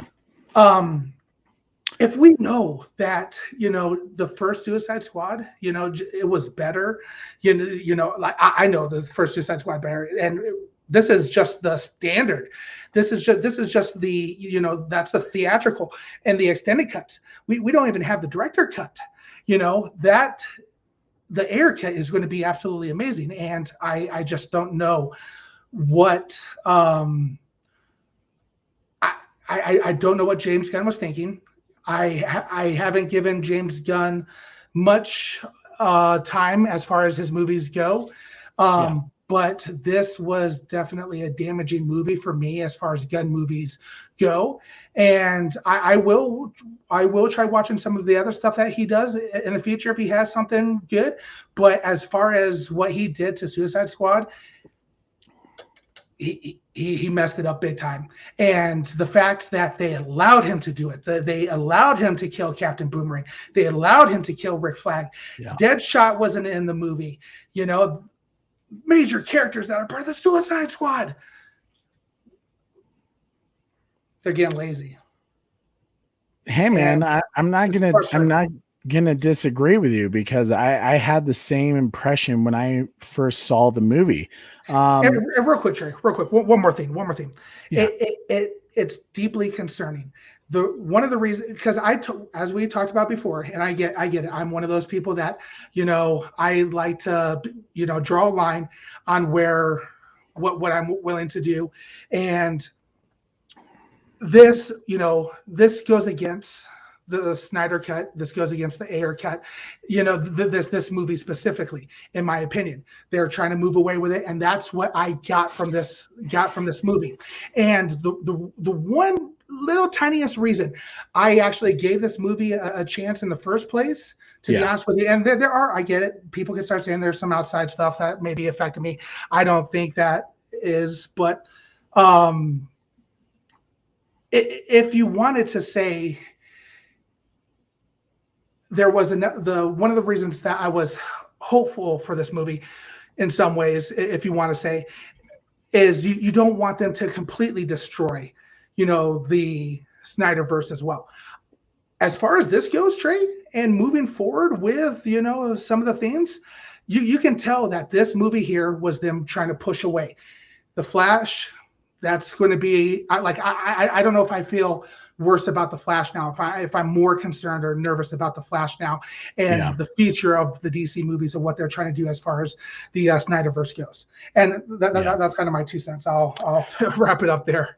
No, you bring up some very good points, Corey, and I can't disagree with you. I mean, they did kill off a lot of David Ayer's, characters. I mean, Harley Quinn. I mean, I feel like Harley Quinn, everyone has just decided she's just like, you can't kill her off because she was the biggest hit of Suicide Squad in 2016, which is why they gave her Birds of Prey.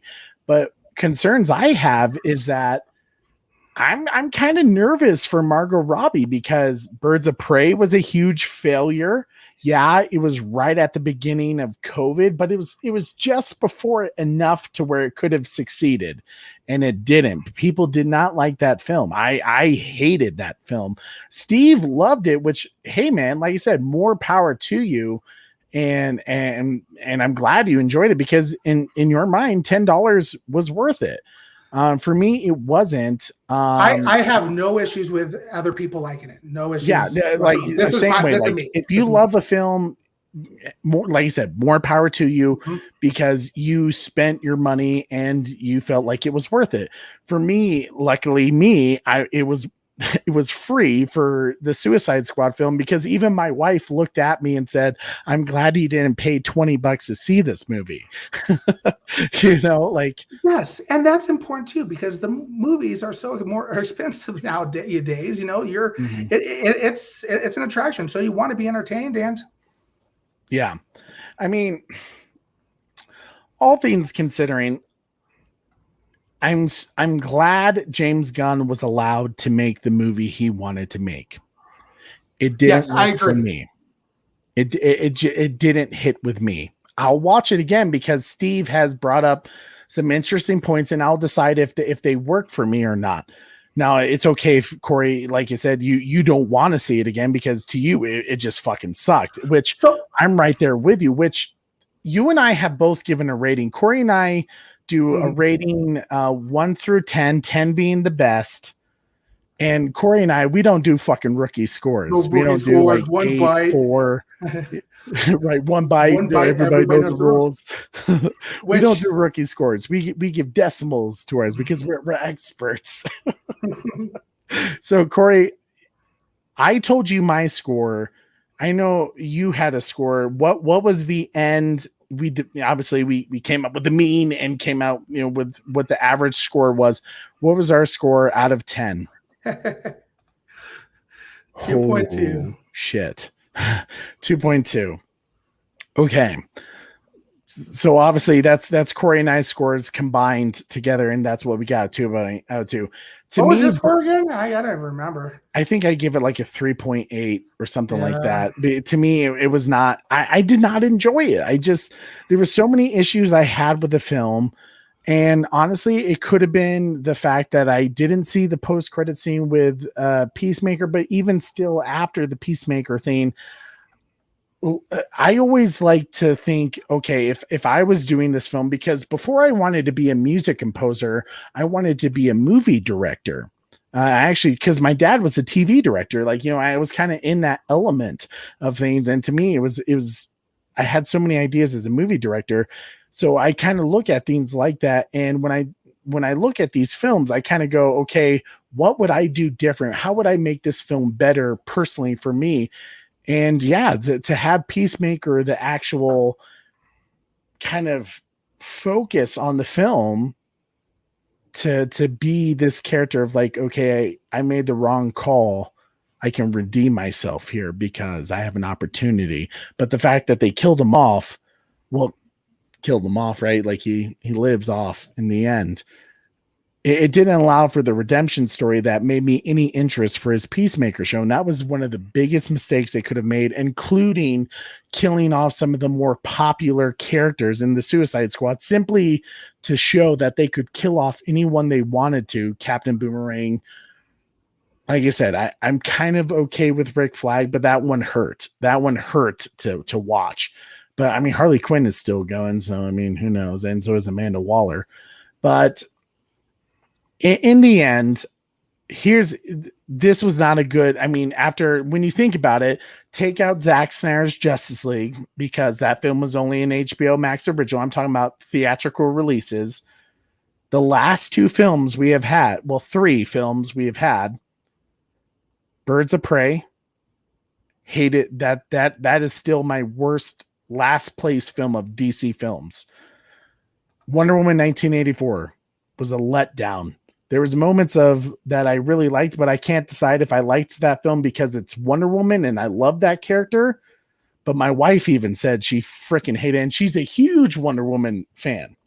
She was like, I hated that film. So for her, it's like right there with Birds of Prey.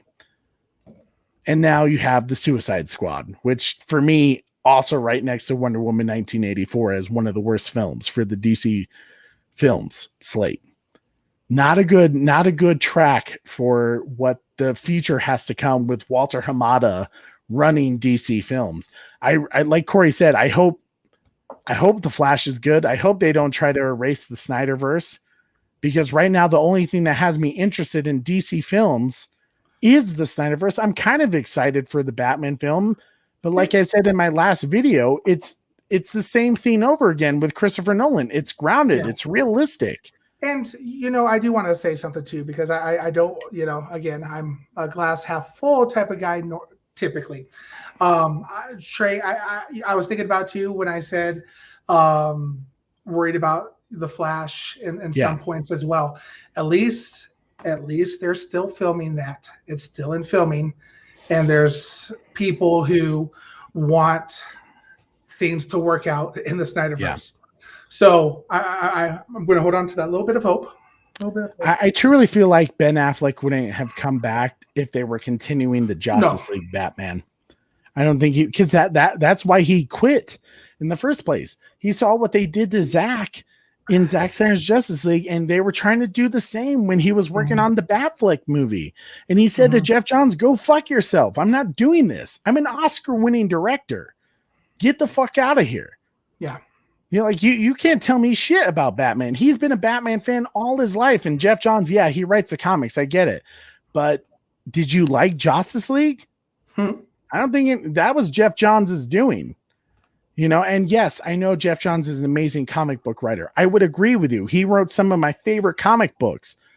Three Jokers wasn't really a hit, that he did recently, but is he a good comic book writer? Sure. Is he a good TV show and movie writer? Definitely not movies. TV shows, he's not doing bad with Superman and Lois and Stargirl, but like to me, it's still not like fuck yes. You know. Here's what I'll say, guys. So 2.2 is our rating for the Suicide Squad. Obviously, that's not good. I know Corey's not gonna probably watch it again. I'm gonna watch it again probably in a couple of weeks so I can like decompress from it a little bit, come back at it, looking at it through Steve's eyes a little more, because he did bring up some good points, and I'm gonna try to take those into and see if it changes anything for me. Even Julian, our good friend Julian, brought up some interesting points that I'm gonna try to incorporate and look at and see if it changes anything for me. But in terms of the box office, obviously it failed miserably. It's not going to make its money back for the Suicide Squad. It failed. You've heard many times Walter Hamada and other DC people have said, we want James Gunn to do another film for us. I've heard they tried to originally get him to do a Justice League film. I'm going to say right now, fuck no. James Gunn, stay away from Justice League. Please, for the love of God, do not do it. You're not the right man for the job. He's not a great storyteller, Trey. Is what I'm figuring out. I'm not going to give him that much hate because, then again, people say Guardians of the Galaxy wasn't his film. Guardians of the Galaxy 2 was his film, and I wasn't a fan of Guardians of the Galaxy 2. I like Guardians of the Galaxy 1 more. I'm not a huge fan of James Gunn. So maybe you're right, Corey. Maybe Justice League, he should just stay far away from it. Because, to be honest with you as well, I did a quick, so the Suicide Squad was his entire vision of the movie, correct? Yeah. As far as we know, there was no studio interference. The runtime was 2 hours, 13 minutes on it. Typical studio. Yeah. Army of the Dead. 2 hours, 28 minutes. Oh, was it really 2 hours and 20 minutes? It didn't feel like that. Let that just run into your mind for a second. And it could be just me not liking, Gunn style. I wasn't, like I said, what he did with Guardians of the Galaxy, the first one, it sounded like he did an okay job. He got people loving the characters. I watched it. I was okay with it. Didn't watch the second one. And thank God Deathstroke was in. No, I agree with you so much on this, baby girl, because I did see that he originally intended Deathstroke to be in this.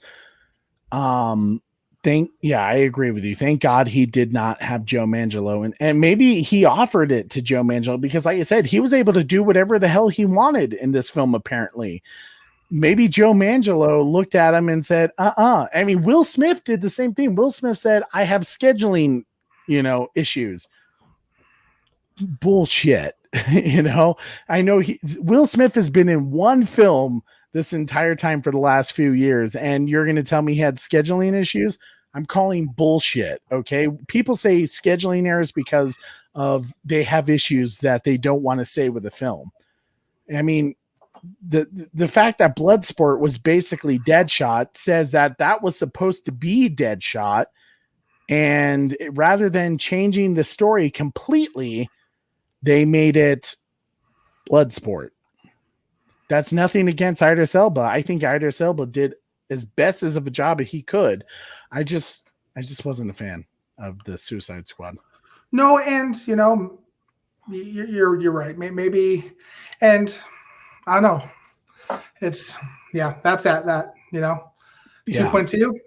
2.2 is our rating, which it has it.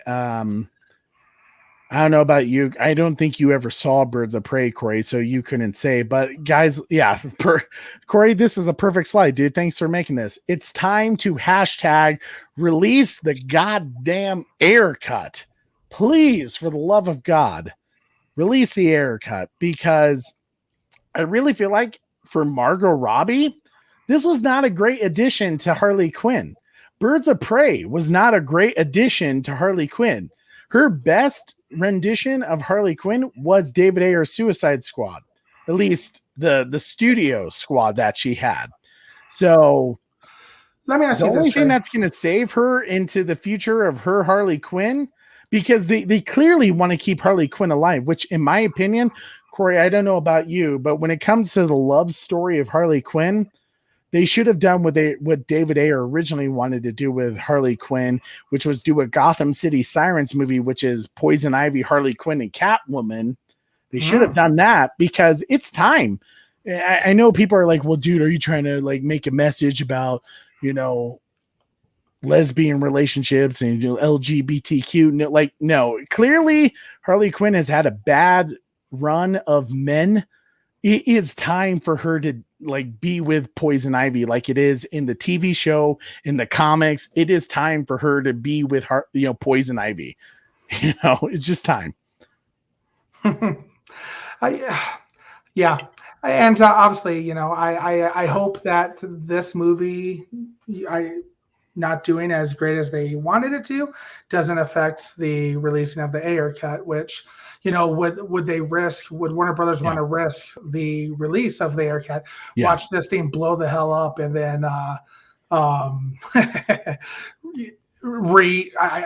guess I don't know. Yeah, you're right, Corey. There's no reason not to do it anymore. Like James Gunn's Suicide Squad is out. It can't hurt the Suicide Squad anymore, because I agree. Like if David Ayer's Suicide Squad came out, people would have been like, this is fucking amazing, because I personally, I don't know about you, Corey, I liked the 2016 Suicide Squad film over this film more.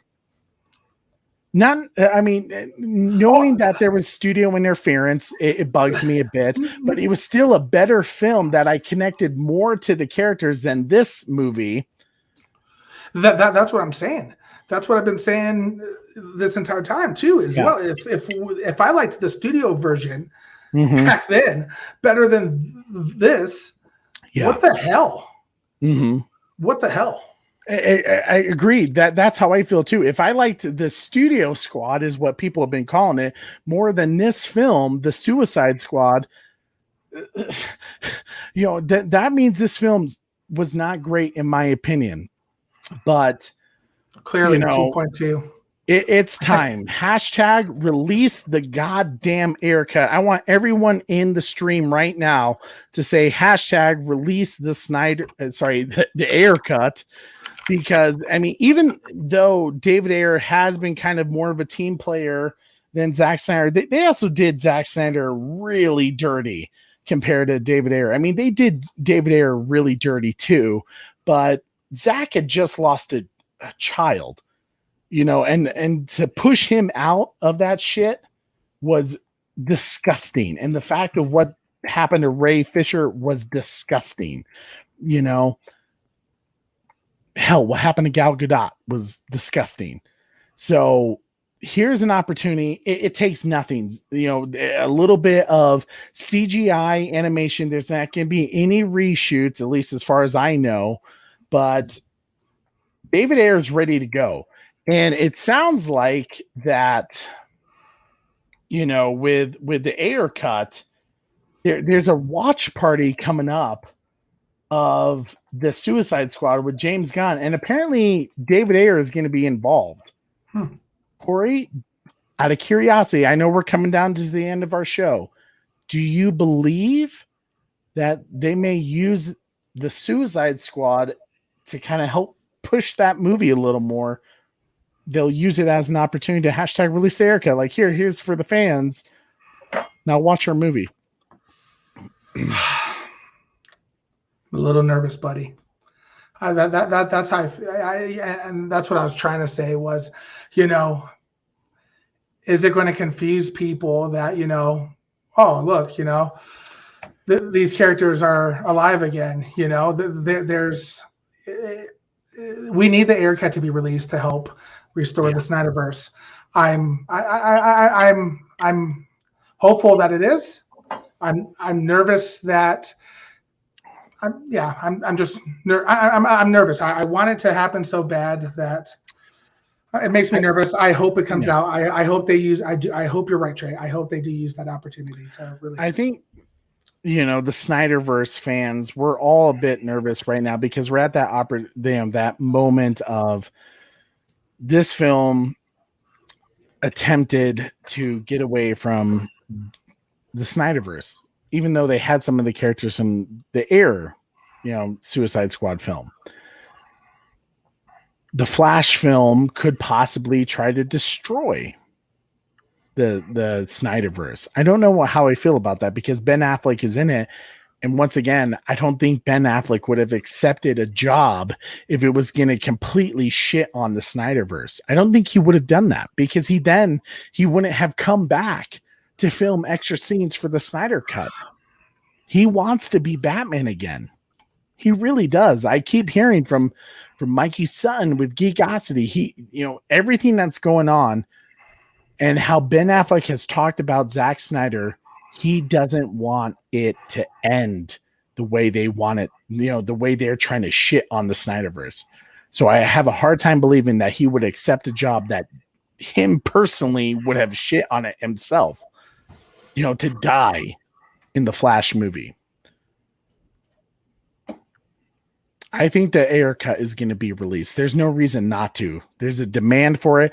HBO Max has been doing things on their own without DC Films, Walter Hamada, fuckface, because look at it. They're making a Superman film with a black Clark Kent with J.J. Abrams, and HBO Max said, screw you guys. We're doing a Val Zod Superman with Michael B. Jordan, which everyone is excited for that film, but not whatever J.J. Abrams has going on. That says some shit. When Discovery gets in with David Zaslav, it could be an interesting time. I was, like you said, not a huge fan of the Suicide Squad film. I want to see the Ayer cut. There's more Batman in it. There's more Jared Leto Joker. There's more. Diablo is still alive in that film. Katana has a bigger role in that film. It is a completely different film. Once again, versus Justice League versus the Snyder Cut, completely different film. Yeah, they have kind of a similar storyline, but in terms of character development and actual success of character impact and story impact, the Snyder Cut trumps. It's not even a question. No one should ever, if I hear one damn person say the Snyder Cut was worse than Justice League, you are so full of shit. Get the hell out. And I don't care if you people are like, well, it's too long. It's 4 hours. I don't give a shit. Even Jason Momoa was like, that Dune should be 4 hours long. We have HBO Max now. We can continue the Snyderverse. We can continue David Ayer's Suicide Squad. So people subscribe and watch this film. And you know what? Because so far I haven't heard anyone praise Peacemaker or Harley Quinn, even from the Suicide Squad film that James Gunn did. Maybe, just maybe, David Ayer's Suicide Squad will generate interest into Harley Quinn doing another solo film, because clearly they kept her alive to continue on Margot Robbie's character when they try to get rid of David Ayer's other characters. I think they're going to release the Ayer cut. I think we'll either find out at the watch party, which apparently David Ayer is going to be there. Oh, mom is telling us the show is almost 4 hours long. Sorry, Mom. I know. I told Corey I was going to keep it short, but then we had Steve damn good show on, and it was a damn good show when Steve came on. It was a damn good show. Plus we've missed everybody too. We have. It's been too long since we've done our live show. I appreciate you guys sticking around with us for this long. But it's time to hashtag release the Ayer cut. It's been trending the last couple of weeks on Twitter. I think it's going to happen. If it's not announced at the Suicide Squad watch party on the 31st,